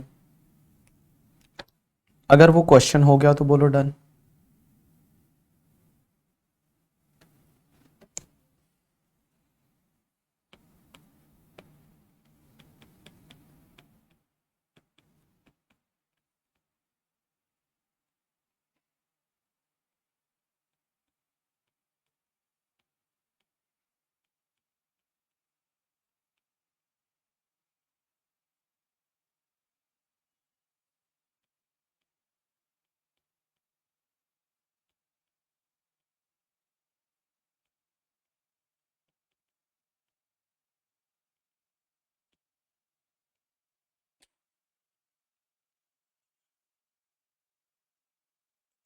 Done, yes people. Now next section पे चलते हैं और नेक्स्ट सेक्शन इज 194 ई। ई को कैसे याद रखेंगे? ई, एक बात समझना, 194 डीए को कैसे याद रखेंगे? डीए जो सेक्शन थी, डीए को आप ऐसे याद रख सकते हैं, DA means what after death, that is death after. तो डेथ आफ्टर क्या चीजों की जरूरत रहती है? लाइफ इंश्योरेंस पॉलिसी की। नॉर्मली ऐसा डेथ पे जो भी लाइफ इंश्योरेंस पॉलिसी का मैच्योरिटी मिलता है वो एग्जेम्प्ट होता है, but that is just to remember that DA means death after is just to remember that, yeah, that is the death after means just to remember that, okay। चलिए 194E पे चलते हैं। 194E जो है वो क्या है?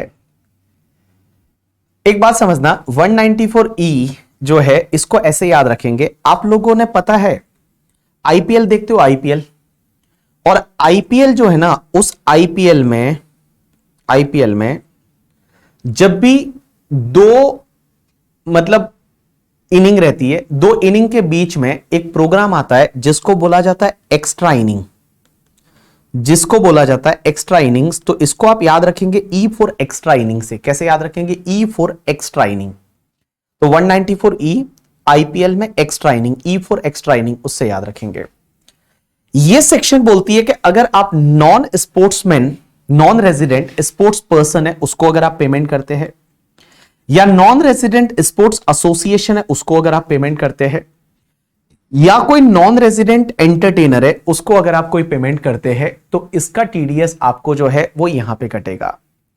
E for extra inning IPL में नॉन रेजिडेंट स्पोर्ट्स पर्सन को, स्पोर्ट्स एसोसिएशन को या एंटरटेनर को पेमेंट करते हैं तो टीडीएस यहां कटेगा, लेकिन यहां तीनों में नॉन रेजिडेंट है। अब एक चीज समझना, क्वेश्चन यहां आता है पेयर कौन होगा, पेई कौन होगा, सर रेट क्या होगी? तो देखिए सबसे पहली चीज, pair is a any person, कोई भी पर्सन है चलेगा। पेई कौन होना चाहिए? ये लोग, non resident sports person, non resident sports association या नॉन रेजिडेंट एंटरटेनर। रेट रहती है बाबूजी 20%। यहां पे रेट 20% है, लेकिन एक चीज ध्यान रखना, जब भी आप नॉन रेजिडेंट को पेमेंट कर रहे हैं तो ऑब्वियसली आपको इसमें health and education cess add करना ही पड़ेगा। तो ऑलवेज आपका 20% plus health and education cess, तो 20.8% की आपकी टीडीएस की रेट हो जाएगी। लेकिन अगर मान लो किसी को पेमेंट कर रहे हैं वो 50 लाख से भी ज्यादा है या 1 करोड़ से ज्यादा है, तो उसमें सरचार्ज कंसिडर होना चाहिए। Answer is yes. अगर लिमिट से ज्यादा पेमेंट है तो आप सरचार्ज भी कंसिडर करोगे, otherwise health and education cess तो कंसिडर करोगे ही करोगे। लेकिन सर आप बोल रहे हैं नॉन रेजिडेंट स्पोर्ट्स पर्सन को पेमेंट कर रहे हैं, किस चीज का? तो वो स्पोर्ट्स पर्सन को आप पेमेंट कर रहे हो, वो स्पोर्ट्स पर्सन इंडिया में आया है किसी गेम में पार्टिसिपेट करने के लिए, किसी गेम में पार्टिसिपेट करने के लिए। वो गेम इंडिया में प्ले हो रहा है, जैसे एग्जांपल के लिए आईपीएल, एग्जांपल के लिए आईपीएल इंडिया में प्ले हो रहा है और उसके लिए कुछ पेमेंट कर रहे हो, टीडीएस इस पर्टिकुलर सेक्शन में कटेगा, क्योंकि इंडिया में वो गेम इंडिया में प्ले हो रहा है। अब जैसे आईपीएल दुबई में हुआ था तो नॉन रेजिडेंट को पेमेंट किया था, क्या टीडीएस कटेगा? Answer is no. अगर आप इंडिया में गेम प्ले करने के लिए नॉन रेजिडेंट पर्सन आया है, नॉन रेजिडेंट स्पोर्ट्स पर्सन, वो इंडिया में कोई गेम प्ले करने के लिए आया है और उससे रिलेटेड अगर आप पेमेंट करेंगे तो ही आपका टीडीएस कटेगा करके, ठीक है। दूसरा, या फिर वो नॉन रेजिडेंट स्पोर्ट्स पर्सन क्या करता है पता है? इंडिया में एडवर्टाइजमेंट देता है, मींस उसको एडवर्टाइजमेंट से रिलेटेड पेमेंट मिलता है। एडवर्टाइजमेंट से रिलेटेड आपको पता रहेगा, बहुत सारे ऐसे नॉन रेजिडेंट स्पोर्ट्स पर्सन है, वो क्या करते हैं? इंडिया में एडवर्टाइजमेंट करते हैं, एडवर्टाइजमेंट से रिलेटेड पैसा मिलता है। जैसे एक आपको पता रहेगा आईपीएल में एक एड आती है किंगफिशर की, दैट इज ऊला ला ला ले ओ। अब ऊला ला ला ले ओ divided by the teams and united by the Kingfisher, ऐसे करके एक एड आती है। तो ऊला ला ला ले ओ, इन दैट ऊला ला ला ले ओ मैं you know that Chris Gayle भी है, बहुत सारे स्पोर्ट्स पर्सन है, तो उनको एडवर्टाइजमेंट के लिए किंगफिशर ने पैसा दिया होगा, तो वो जो पैसा मिला होगा उस पर भी टीडीएस इसी सेक्शन में कटेगा। या फिर स्पोर्ट्स पर्सन क्या करता है? वो स्पोर्ट्स पर्सन है, वो मान लो किसी न्यूज़पेपर या वेबसाइट पे कोई भी आर्टिकल देता है गेम से रिलेटेड, आर्टिकल देता है गेम से रिलेटेड। जैसे आपने देखा होगा बहुत बार कि जैसे हिंदुस्तान टाइम्स में बोला स्टीव स्मिथ ने ऐसा बोला करके, ठीक है, या फिर मान लो क्रिस गेल ने ऐसा लिखा है, तो उसने कोई आर्टिकल वगैरह दिया है, उससे रिलेटेड पैसा मिला, तो इस पर्टिकुलर सेक्शन में टीडीएस कटेगा। उसके बाद दूसरा पॉइंट है नॉन रेजिडेंट स्पोर्ट्स एसोसिएशन को पेमेंट करते हैं। नॉन रेजिडेंट स्पोर्ट्स एसोसिएशन का मतलब कोई बाहर की ऐसी स्पोर्ट्स एसोसिएशन है जिसको गारंटी कमीशन दे रहे हैं, गारंटी फीस दे रहे हैं, क्योंकि इंडिया में स्पोर्ट्स प्ले हो रहा है। जैसे बहुत बार क्या होता है, जब इंडिया में आईपीएल प्ले हो रहा है तो हो सकता है कि ऑस्ट्रेलियन क्रिकेट क्लब है उसको कुछ पेमेंट करना पड़ा है, ऑस्ट्रेलियन क्रिकेट क्लब को कुछ पेमेंट करना पड़ा, या इंग्लैंड क्रिकेट क्लब को कुछ पेमेंट करना पड़ा, तो उस पर्टिकुलर केस में टीडीएस इधर ही कटेगा। या फिर नॉन रेजिडेंट एंटरटेनर को कुछ पेमेंट किया। अब आपने एंटरटेनर का मतलब कोई पर्सन है जो एंटरटेन करता है, जैसे सिंगिंग करता है, जैसे कोई सिंगर है। एग्जाम्पल के लिए आपको पता है मुंबई में एक बंदा है वो सिंगिंग करने आया था जस्टिन करके, ठीक है। तो जस्टिन के बारे में आपने सुना होगा, जस्टिन जो है वो इंडिया में आया था सिंग करने के लिए, गाना गाया था उसने। तो भैया गाना गाने के लिए जस्टिन आया, जस्टिन को पेमेंट किया। या फिर मान लो शकीरा आ गई, waka waka this time in Maharashtra करके, ठीक है। तो waka waka this time in Maharashtra Shakira आ गई और शकीरा को पेमेंट किया, तो इस पर्टिकुलर केस में टीडीएस यहां कटेगा। या मान लो आतिफ असलम आया और आतिफ असलम को आपकी शादी में बुलाया गया और आतिफ असलम ने गाना गाया करके, ठीक है, तो भैया टीडीएस यहां पे कटेगा, that is non resident entertainer. या फिर आपने देखा होगा कि पहले आपको पता है वो आईपीएल के मैच होते थे उसमें वो चीयर्स लीडर आती थी, वो हाथ में ऐसे झुमके उमके लगाती थी, चीयर्स लीडर आती थी, जैसे किसी ने चौका मारा करके, ठीक है, तो वो लोग डांस करने लग जाते थे, that is the cheers leader. तो उनको नॉन रेजिडेंट एंटरटेनर बोला जाएगा। मींस एंटरटेनर कहीं पे भी परफॉर्म कर रहा है, ग्राउंड में या हॉल में या थिएटर में, उसके लिए कुछ पेमेंट किया जाता है, टीडीएस इस सेक्शन में कटेगा। अब इसमें एक चीज समझना, ये non resident sports person as well as the non resident entertainer जो है, ये दोनों नॉन रेजिडेंट के साथ साथ नॉन इंडियन सिटीजन भी होने चाहिए। नॉन इंडियन सिटीजन मींस ये इंडियन सिटीजन नहीं होने चाहिए।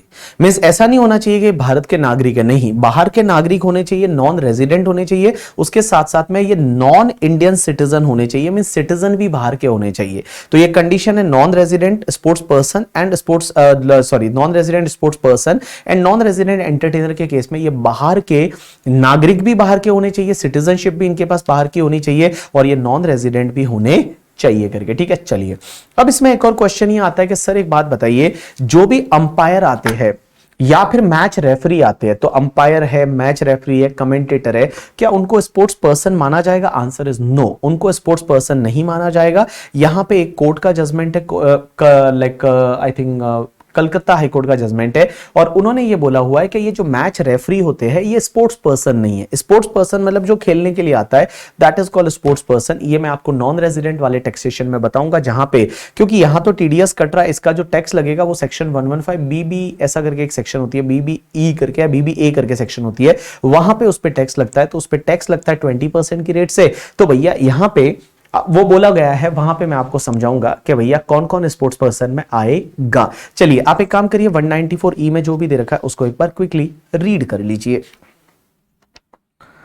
194E में जो भी दे रखा है उसको एक बार क्विकली रीड कर लीजिए।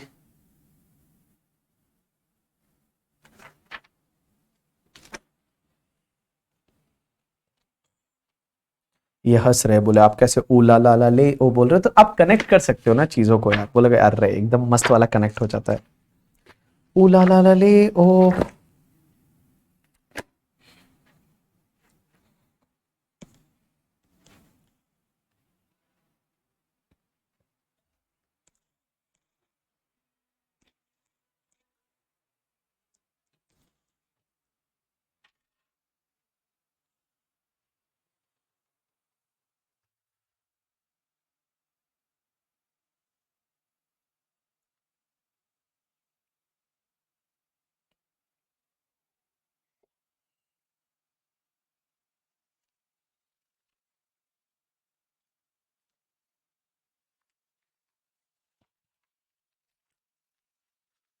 चलिए डन। अब अपन एक और सेक्शन पढ़ते हैं और नेक्स्ट सेक्शन पे चलते हैं, that is the 194I section 194I। और 194I is TDS on rent. Rent पे टीडीएस, जो रेंट है वो रेंट का टीडीएस 194I में जाता है। अब एक बात समझना, टीडीएस ऑन रेंट, क्वेश्चन ये आता है कि सर रेंट के केस में पेयर कौन होगा, पेई कौन होगा, पेयर कौन होगा, पेई कौन होगा, रेट क्या होगी और कुछ कंडीशंस क्या होगी। तो देखिए सबसे पहली चीज इधर ध्यान दीजिए आप लोग, 194I क्या बोलती है समझने की कोशिश करना। Pair is a any person, miss कोई भी पर्सन किसी भी पर्सन को रेंट देता है तो उस पर्टिकुलर केस में टीडीएस कटेगा। बट गाइज यहां पे एक्सेप्शन है बीबी सर की wife. Means accept BB sir की वाइफ, जो बीबी सर की वाइफ है उसको छोड़ के इंडिविजुअल एचयूएफ को तभी टीडीएस काटना है जब लास्ट ईयर का टर्नओवर 1 करोड़ से ज्यादा है या ग्रॉस रिसिट जो है वो आपका ग्रॉस रिसिट जो है वो 50 लाख से ज्यादा है। तो इन सिंपल वर्ड में बता दूं, क्योंकि देखिए ये आपके रिया के हाईजैक में आ रहा है। रिया के हाईजैक में मैंने क्या बोला था, HIJAC। तो रिया हाईजैक, हाईजैक में यहां पे HIJC आ रहा था करके, ठीक है। तो आई यहां पे कवर होता है। तो इसमें इंडिविजुअल एचयूएफ को तभी टीडीएस काटना है जब लास्ट ईयर का टर्नओवर 1 करोड़ से ज्यादा है या ग्रॉस रिसिट 50 लाख से ज्यादा है। अब एक चीज समझना, ये तो बात हो गई तुम्हारे पेयर की। पेई कौन होना चाहिए, तो पेई होना चाहिए आपका रेजिडेंट पर्सन। पेई होना चाहिए रेजिडेंट पर्सन, लेकिन रेट क्या रहेगी, तो रेट डिपेंड करेगा कि असेट कौन सी भाड़े पे दी है। रेट डिपेंड करेगा कि असेट कौन सी है जो भाड़े पे दे रखी है। तो एक चीज समझना, अगर असेट है वो बिल्डिंग है या फिर तुम्हारा लैंड है या फिर फर्नीचर है, तो उस पे टीडीएस की रेट रहेगी 10%। लेकिन एक चीज समझना, अगर प्लांट एंड मशीनरी इक्विपमेंट किसी को भाड़े पे दे रखा है तो उस पे टीडीएस का रेट रहेगा 2%।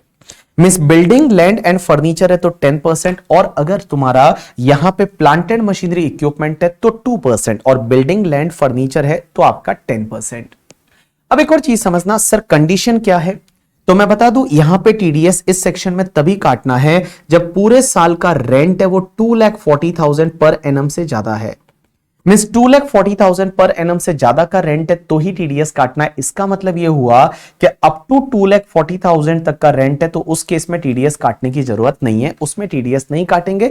2,40,000 पर एनम से ज्यादा का रेंट है तो टीडीएस काटेंगे। जैसे मैं एक एग्जांपल लेता हूं, इधर देखिए, हुआ क्या, हमारी जो कंपनी है जिसका नाम है बीबी वर्चुअल्स। अब एक बात समझना, हमारी कंपनी जो बीबी वर्चुअल्स है, हमने क्या किया, ये जो स्टूडियो है ये भाड़े पे ले रखा है। ये जो स्टूडियो है ये हमने भाड़े पे ले रखा है, ये स्टूडियो भाड़े पे ले रखा है, और ये स्टूडियो हमने भाड़े पे ले रखा है काका से। काका करके एक बंदा है, उसको उससे भाड़े पे ले रखा है। और बीबी वर्चुअल्स प्राइवेट लिमिटेड क्या करती है, काका को रेंट देती है। और हमारा जो रेंट है वो for an example 30,000 rupees per month है। तो पर मंथ 30,000 है, इसका मतलब 30,000 रुपीज मल्टीप्लाई बाय 12 मंथ अगर आप करेंगे तो आपका 3,60,000 हो जाएगा। तो 3,60,000 हो गया। क्या ये 2,40,000 से ज्यादा है, आंसर इज यस। तो पूरे 3,60,000 पे टीडीएस कटेगा 10% की रेट से, because studio is your building. आपने बिल्डिंग भाड़े पे दिया है तो यहां पे 10% की रेट से टीडीएस कट जाएगा अंडर सेक्शन 194I। 194I में टीडीएस कटेगा eight the rate 10% on the rent of the building. अब एक और चीज समझना, हुआ क्या समझने की कोशिश करना। यहां पे एक एंटिक्स चीज आती है। हुआ क्या, मान लो रेंट 3,60,000 है इस पर्टिकुलर बिल्डिंग का, लेकिन हुआ क्या, ये बिल्डिंग के दो को ओनर है। यहां पे इस बिल्डिंग के दो को ओनर है। एक का नाम है, सपोज फॉर एन एग्जांपल, एक जो है बंदा जिसका नाम है काका, मींस इसके दो भाई है वो को ओनर है। एक का नाम है मिस्टर काका और दूसरे का नाम है मान लो मिस्टर बाला। दूसरे का नाम है मिस्टर बाला, बिल्डिंग एक ही है बट उसके को ओनर दो है।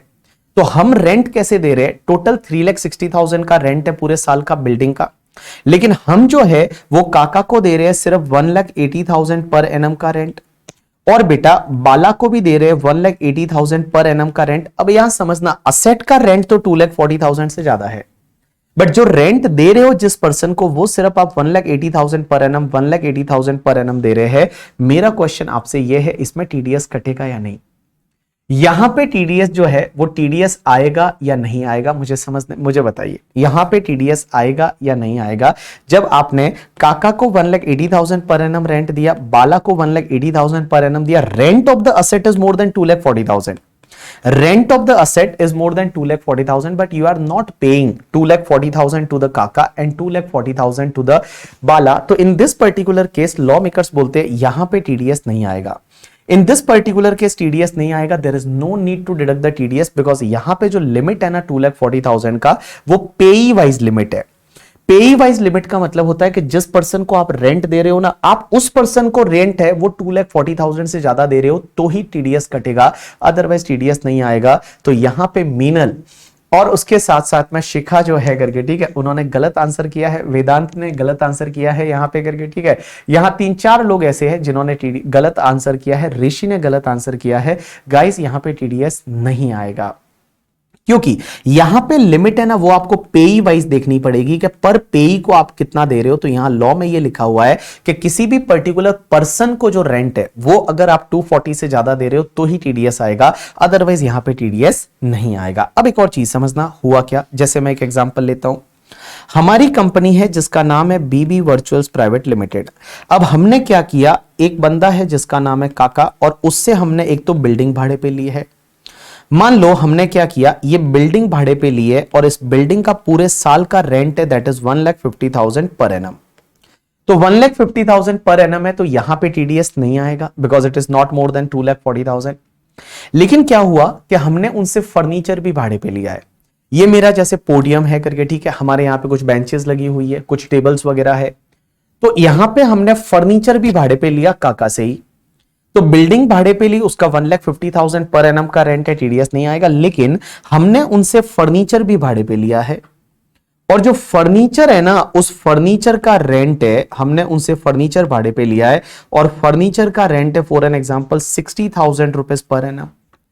हमने उनसे क्या किया पता है, प्लांट एंड मशीनरी भी भाड़े पे लिए, जो एसी लगे हुए हैं वो एसी भी हमने उन्हीं से भाड़े पे ले रखे हैं। जो एसी लगे हुए हैं वो एसी भी हमने उन्हीं से भाड़े पे ले रखे हैं। तो एसी जब उनसे भाड़े पे ले रखे, और एसी का जो रेंट है वो कितना है पता है, एसी का जो रेंट है दैट एसी का रेंट, एसी भी हमने उन्हीं से भाड़े पे ले रखे हैं, और एसी का जो रेंट है फॉर एन एग्जांपल वो भी 60,000 पर एनम है। अब आप देखेंगे यहां पे कि देखो इंडिविजुअल असेट का रेंट 2,40,000 से ज्यादा नहीं है, बट अगर आप टोटल देखेंगे तो यहां पे 60,000 और 60,000 कितना हुआ, 120 plus 150, it's comes to the 2,70,000। तो 60 एंड 60 मिला के आपका 2,70,000 हो गया करके, ठीक है। तो यहां पे टोटल रेंट है वो 2,70,000 है, जो कि 2,40,000 से ज्यादा है। My question to all of you, यहां पे टीडीएस कटेगा या नहीं कटेगा? क्या इस पर्टिकुलर केस में टीडीएस कटेगा या नहीं कटेगा? मींस रेंट जो अदर असेट का है वो तो आपका 240 से ज्यादा नहीं है, बट जिस पर्सन को आप रेंट दे रहे हैं वो रेंट आपका 2,40,000 से ज्यादा है, तो क्या यहां पे टीडीएस आएगा? राइट आंसर इज यस, यहां पे टीडीएस आएगा। इस पर्टिकुलर केस में टीडीएस आएगा because it is a 2,70,000, it is more than 2,40,000। लेकिन टीडीएस कैसे आएगा? तो फर्नीचर के केस में आप क्या करेंगे, इस पे 10% की रेट से टीडीएस काटेंगे। जो भी तुम्हारा बिल्डिंग है इसमें भी 10% की रेट से टीडीएस काटेंगे, बट प्लांट एंड मशीनरी में आपको 2% की रेट से टीडीएस काटना पड़ेगा। तो जो एसी है वो प्लांट एंड मशीनरी इक्विपमेंट में जाएगा, उस पे 2% की रेट से टीडीएस काटेंगे। एंड गाइस जो भी तुम्हारा फर्नीचर है एंड तुम्हारा बिल्डिंग है उस पे आपको 10% की रेट से टीडीएस है, वो टीडीएस काटना पड़ेगा। अब एक और क्वेश्चन ये आता है कि सर एक बात बताइए, क्वेश्चन ये आता है रिफंडेबल डिपॉजिट पे टीडीएस कटेगा या नहीं। जैसे क्या हुआ कि मैंने बीबी वर्चुअल्स प्राइवेट लिमिटेड ने जब ये बिल्डिंग भाड़े पे ली तो हमने काका को कुछ 10 लाख रुपए का डिपॉजिट दिया है, और वो डिपॉजिट जो है वो रिफंडेबल डिपॉजिट है, मींस हमको वापस मिलने वाला है। तो क्या रिफंडेबल डिपॉजिट पे टीडीएस कटेगा? Answer is no, refundable deposit पे टीडीएस नहीं कटेगा। यहां पे रिफंडेबल डिपॉजिट पे टीडीएस नहीं कटेगा बिकॉज रिफंडेबल डिपॉजिट तो आपको वापस मिलने वाला है ना। जो रिफंडेबल डिपॉजिट है वो थोड़ी रेंट है, that is not treated as the rent, तो रिफंडेबल डिपॉजिट पे टीडीएस नहीं कटेगा। लेकिन एक चीज समझना, अगर मान लो नॉन रिफंडेबल डिपॉजिट है, नॉन रिफंडेबल डिपॉजिट तो बाबू मैं एक बात बताऊं, ये तो तुम्हारा रेंट ही तो हुआ। जैसे मान लो फॉर एन एग्जांपल ये बीबी वर्चुअल्स प्राइवेट लिमिटेड ने क्या किया कि काका को फॉर एन एग्जांपल सीधा 5 लाख रुपए का एक डिपॉजिट दिया जो वापस नहीं मिलने वाला। 5 लाख रुपए का डिपॉजिट दिया जो वापस नहीं मिलने वाला, that is non refundable deposit. तो नॉन रिफंडेबल डिपॉजिट पे टीडीएस कटेगा या नहीं? Right answer is yes, non refundable deposit है उस पे टीडीएस कटेगा। नॉन रिफंडेबल डिपॉजिट है वो नॉन रिफंडेबल डिपॉजिट पे टीडीएस कटेगा बिकॉज नॉन रिफंडेबल डिपॉजिट वापस नहीं मिलने वाला, तो ये तो रेंट ही हो गया ना, तो नॉन रिफंडेबल डिपॉजिट पे टीडीएस है वो कटेगा। अब एक बात समझना, अगर कोई अरियर्स रेंट है, अरियर्स रेंट का मतलब क्या होता है कि जैसे मान लो कोई भी डिस्प्यूट हो गया था, रेंट को लेके, जैसे कोविड पीरियड के रेंट को लेके डिस्प्यूट हो गया, और वो कोविड पीरियड के रेंट को लेकर डिस्प्यूट हो गया और वो डिस्प्यूट की वजह से उस टाइम पे रेंट पे नहीं हुआ और डिस्प्यूट हो गया, आप बोले नहीं देंगे रेंट, वो बोले दो, अब ऐसा हो गया। अब क्या हुआ कि वो वाला रेंट आपने इस साल में दे दिया, तो क्या अभी टीडीएस काटना पड़ेगा? आंसर इज यस, अभी टीडीएस काटना पड़ेगा। तो अरियर्स ऑफ रेंट का मतलब होता है रेंट अंडर डिस्प्यूट, जो डिस्प्यूटेबल रेंट था जिसपे पहले टीडीएस नहीं कटा था, तो अब आपको टीडीएस काटना पड़ेगा। Now you have to deduct the TDS, आपको टीडीएस काटना पड़ेगा इस वाले ईयर में, जब आप उनको पेमेंट कर रहे हो तब आपको टीडीएस काटना पड़ेगा। एक और चीज समझना, अगर एडवांस रेंट दे देते हो, बहुत बार ऐसा होता है कि आप एडवांस रेंट दे देते हो, तो उस पर्टिकुलर केस में क्या टीडीएस कटेगा? Answer is yes, advance rent के केस में भी टीडीएस कटेगा, because TDS has to be deducted at the time of payment और crediting the party whichever is earlier. तो पेमेंट अगर आप पहले कर रहे हैं, तो पेमेंट जब आपने पहले किया तो उस केस में टीडीएस काटना पड़ेगा, क्योंकि पेमेंट और crediting the party whichever is earlier, तो एडवांस रेंट है, तो एडवांस रेंट के केस में भी आपको टीडीएस काटना पड़ेगा।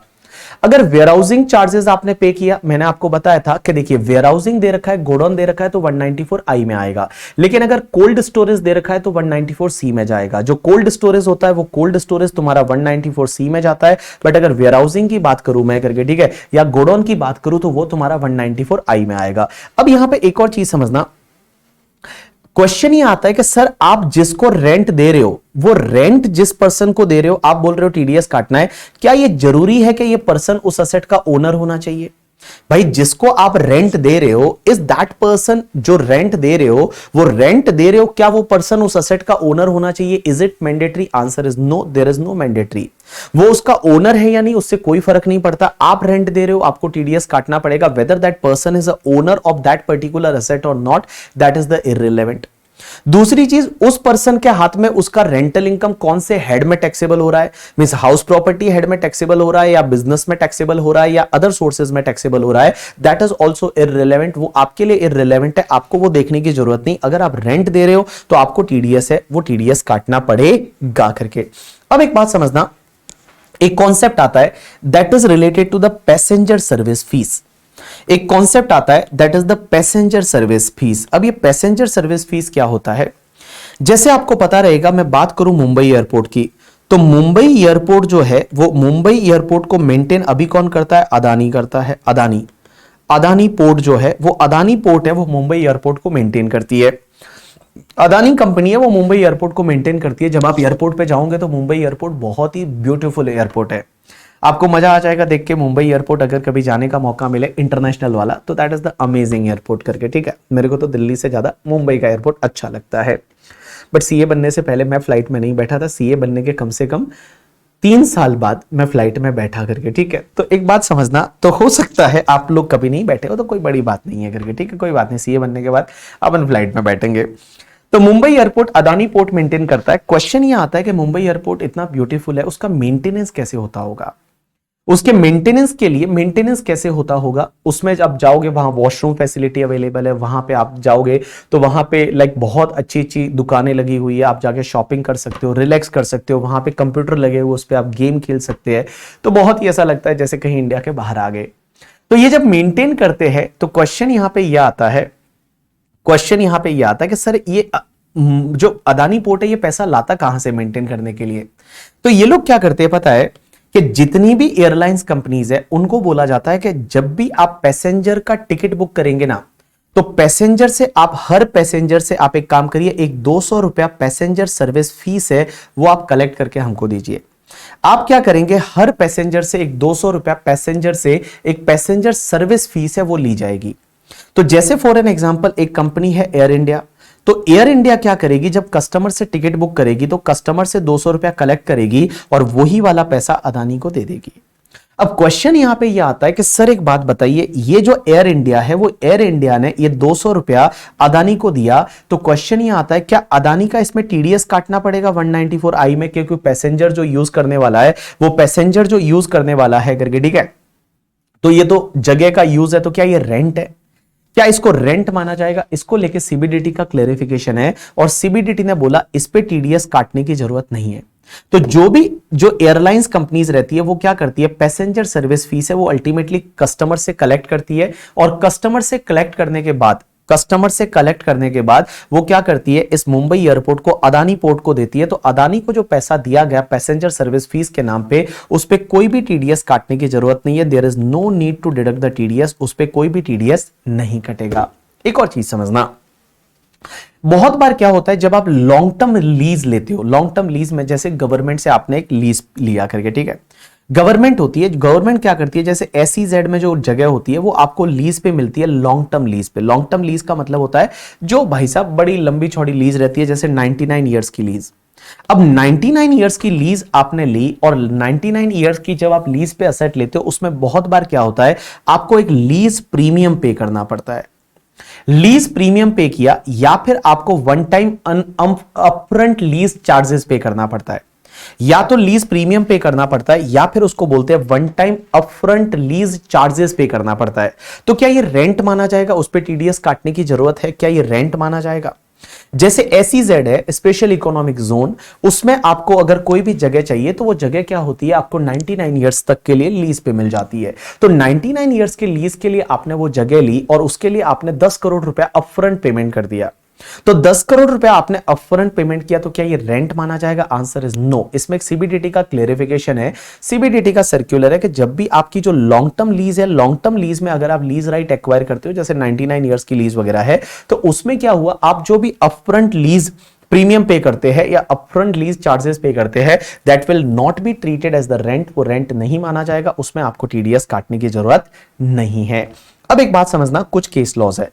पहला केस लॉ जो है that is related to the आपका इंडस टावर करके, एक इंडस टावर करके बहुत बड़ी कंपनी है इंडिया की, आपको पता रहेगा। तो इंडस टावर लिमिटेड, ये इंडस टावर लिमिटेड है ना, ये बहुत बड़ी कंपनी है इंडिया की।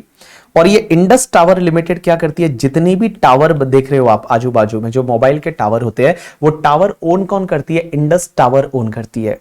और इंडस टावर में मैक्सिमम जो है, वो मैक्सिमम शेयर होल्डिंग है, वो आपको पता रहेगा एयरटेल का। एयरटेल है वो, उसका अच्छा खासा शेयर होल्डिंग है इंडस टावर में। अब इंडस टावर ने, आपको पता रहेगा, कुछ टाइम पहले ये बोला था किसको, वोडाफोन को बोला था कि भैया आप या तो हमारा पैसा पे कर दीजिए, क्योंकि इंडस टावर है वो टावर का फैसिलिटी देता है। अब ये टावर का फैसिलिटी देता है, हमारा पैसा पे कर दीजिए, नहीं तो हम आपका सिग्नल देना बंद कर देंगे। ये वोडाफोन को वार्न किया था, आपने ये न्यूज देखी होगी करके, ठीक है, आपने ये न्यूज देखी होगी, that is the Indus tower करके, ठीक है, Indus tower like ask to VI, Vodafone Idea को इन्होंने बोला था। तो एक ये न्यूज आई थी अभी बीच में करके, ठीक है, हाँ, इन्होंने बोला था, ये इकोनॉमिक्स टाइम्स का एक आर्टिकल है, तो इन्होंने बोला था Indus tower expect VI to stick to the payment plan cleared by its board करके, ठीक है, इनके बोर्ड ने जो भी पेमेंट प्लान क्लियर किया था, बिकॉज इनका बहुत बड़ा पैसा जो है वो बाकी है, बहुत बड़ा पैसा है जो इंडस टावर का बाकी है वोडाफोन के पास, वोडाफोन उसका पेमेंट कर नहीं रही है करके, ठीक है, वोडाफोन जो है वो पेमेंट कर नहीं रही है। ये 28 सितंबर की न्यूज है कि Vodafone Idea to lose the access to tower if it is fails to clear the dues, says Indus tower. Indus tower ने ये बोला था कि यहां पे इनका जो टावर का ड्यूज था वो 10,000 करोड़ से ज्यादा जो है वो वोडाफोन का मांगती है। कौन? Indus tower. तो ये इंडस टावर क्या करती है ना, ये टावर का फैसिलिटी देती है। अब इनके पास टावर है, जैसे कहीं पे जगह लिया, उस पर टावर बना दिया, और टावर पे जो है फिर उनको प्लांटेड मशीनरी वो लगाते हैं, इक्विपमेंट्स लगाते हैं। Tower is also planted machinery. अब क्वेश्चन यहां पे ये आता है कि सर एक बात बताइए, जैसे वोडाफोन है, वोडाफोन आइडिया जो है वो पेमेंट करती है इंडस टावर को, और इंडस का टावर यूज कर रहे हैं, तो क्वेश्चन ये आता है कि सर एक बात बताइए, यहां टीडीएस कौन सी रेट से कटेगा? सर पहली चीज तो क्या ये कॉन्ट्रैक्ट है 194C में जाएगा या 194I में आएगा? और 194I में आएगा तो टीडीएस 10% से, क्या प्लॉट जो जगह है बिल्डिंग का यूज का 10% टीडीएस कटेगा या 2%? तो यहां पे दिल्ली हाईकोर्ट ने बोला कि जब टावर यूज कर रहे हो, tower is a planted machinery, tower आपका प्लांटेड मशीनरी है, और ये रेंट ऑफ प्लांटेड मशीनरी है, इस पे 2% की रेट से टीडीएस कटेगा। So in this particular case your TDS will be deducted at the rate 2%। आपको 2% की रेट से टीडीएस है वो टीडीएस काटना पड़ेगा। It is a planted machinery का, प्लांटेड मशीनरी है वो प्लांटेड मशीनरी का रेंट माना जाएगा, और जब प्लांटेड मशीनरी का रेंट है तो उस पर्टिकुलर केस में आपका जो 2% है वो 2% की रेट से टीडीएस कटेगा करके, ठीक है। तो देखिए मैंने इंडस टावर के केस में क्या बोला कि आपका 2% की रेट से टीडीएस कटेगा। अब एक और चीज समझना, एक एग्जांपल ले, एक और केस लॉ है that is related to the Mahalakshmi transport company. अब Mahalakshmi transport company, transport company. अब एक बात समझना, ये महालक्ष्मी ट्रांसपोर्ट कंपनी है, ये ट्रांसपोर्टर है, इनके पास में बहुत सारे ट्रक है करके, ठीक है, बहुत सारे ट्रक है, दैट इज द बहुत सारे ट्रक है, ट्रांसपोर्ट कंपनी है। अब इनके पास में क्या होता है ना कि बहुत बार जब इनके पास में ऑर्डर ज्यादा आ जाते हैं, कि भाई ऑर्डर ज्यादा आ जाते हैं, इनके पास इतने व्हीकल ही नहीं है, तो इनके पास में ऑर्डर ज्यादा आ जाते हैं, तो ये लोग क्या करते हैं, एज इट ऑर्डर है वो दूसरे किसी ट्रांसपोर्ट कंपनी को दे देते हैं।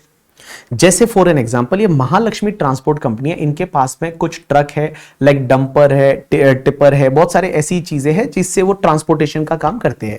अब इनके पास में क्या होता है कि जब ऑर्डर ज्यादा आ जाते हैं, तो ऑर्डर ज्यादा आते हैं तो ये काम क्या करते हैं, ये एज इट इज सब कॉन्ट्रैक्ट दे देते हैं किसी दूसरे ट्रांसपोर्टर को।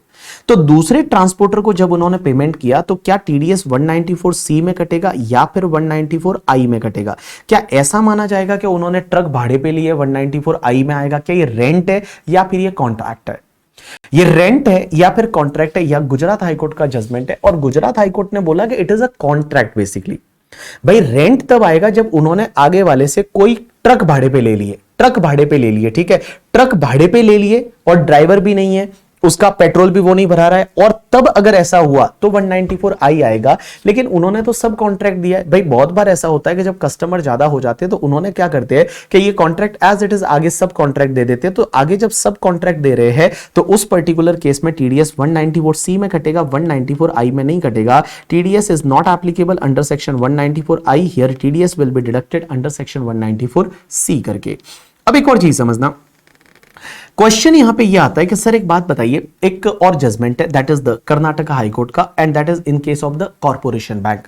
कॉर्पोरेशन बैंक का जजमेंट है, इसमें क्या होता है आपको पता रहेगा। जैसे आपके पास में मान लो एक क्रेडिट कार्ड है, वो क्रेडिट कार्ड है एचडीएफसी बैंक का, डेबिट कार्ड है एचडीएफसी बैंक का, बट आप कोटक के एटीएम से भी पैसा निकाल सकते हैं, कोटक के एटीएम से भी पैसा निकाल सकते हैं, एज वेल आप किसी और के एटीएम से भी पैसा निकाल सकते हैं करके, ठीक है। लेकिन आपको पता है आपका पैसा उसी बैंक अकाउंट से कट जाता है। आप बोलते होंगे यार इस नेटवर्क को कौन संभालता होगा?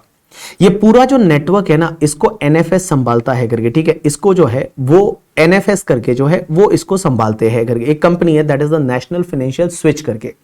तो नेशनल फाइनेंशियल स्विच है वो इसको संभालते हैं, और वो क्या करते हैं पूरे वर्ल्ड के जो इंडिया के एटलीस्ट करके जितने भी एटीएम्स है उसको एक साथ कनेक्ट करके रखते हैं, लिंक करके रखते हैं, और भैया ये सर्विस देते हैं। तो क्वेश्चन यहां पे ये आता है कि इनको जो पैसा मिलता है, ये जो एनएफएस है ये क्या करती है, हर बैंक से पैसा लेती है, क्योंकि जब ये फैसिलिटी दे रहे हैं तो हर बैंक से कुछ ना कुछ पैसा लेंगे। तो पैसा लेंगे तो क्वेश्चन ये आता है कि सर ये पैसा लिया, ये 194H में टीडीएस कटेगा क्या? ये 194H में कमीशन या ब्रोकरेज माना जाएगा क्या? जो नेशनल फाइनेंशियल स्विच करके जो है वो क्या करती है, पूरे इंडिया के जितने भी बैंक है उनके एटीएम्स वगैरह को कनेक्ट करके रखती है और उनको सर्विस प्रोवाइड कर रही है। तो क्वेश्चन ये आता है क्या ये कमीशन माना जाएगा? Answer is no. यहां पे कर्नाटका हाईकोर्ट का कहना यह था कि यहां पे प्रिंसिपल टू प्रिंसिपल बेस पे काम हो रहा है, या प्रिंसिपल टू प्रिंसिपल बेस पे काम हो रहा है, और जब प्रिंसिपल टू प्रिंसिपल बेस पे काम है तो ये कोई कमीशन नहीं माना जाएगा। It is not a commission. ये एनएफएस कोई है, ये एजेंट नहीं है सबका करके, ठीक है। वो प्रिंसिपल टू प्रिंसिपल वर्क कर रहा है, तो उसको जो भी पैसा मिलेगा उस पे 194H में टीडीएस नहीं कटेगा करके, ठीक है। चलिए आप एक काम करिए, सब लोग फटाफट जितना 194I में दे रखा है उसको आप रीड कर लीजिए, पूरा पेज वो वाला सीनियर मैनेजर एसबीआई वाला मैं ऑलरेडी बता चुका हूं, ये आपको समझ जाएगा पढ़ोगे तब।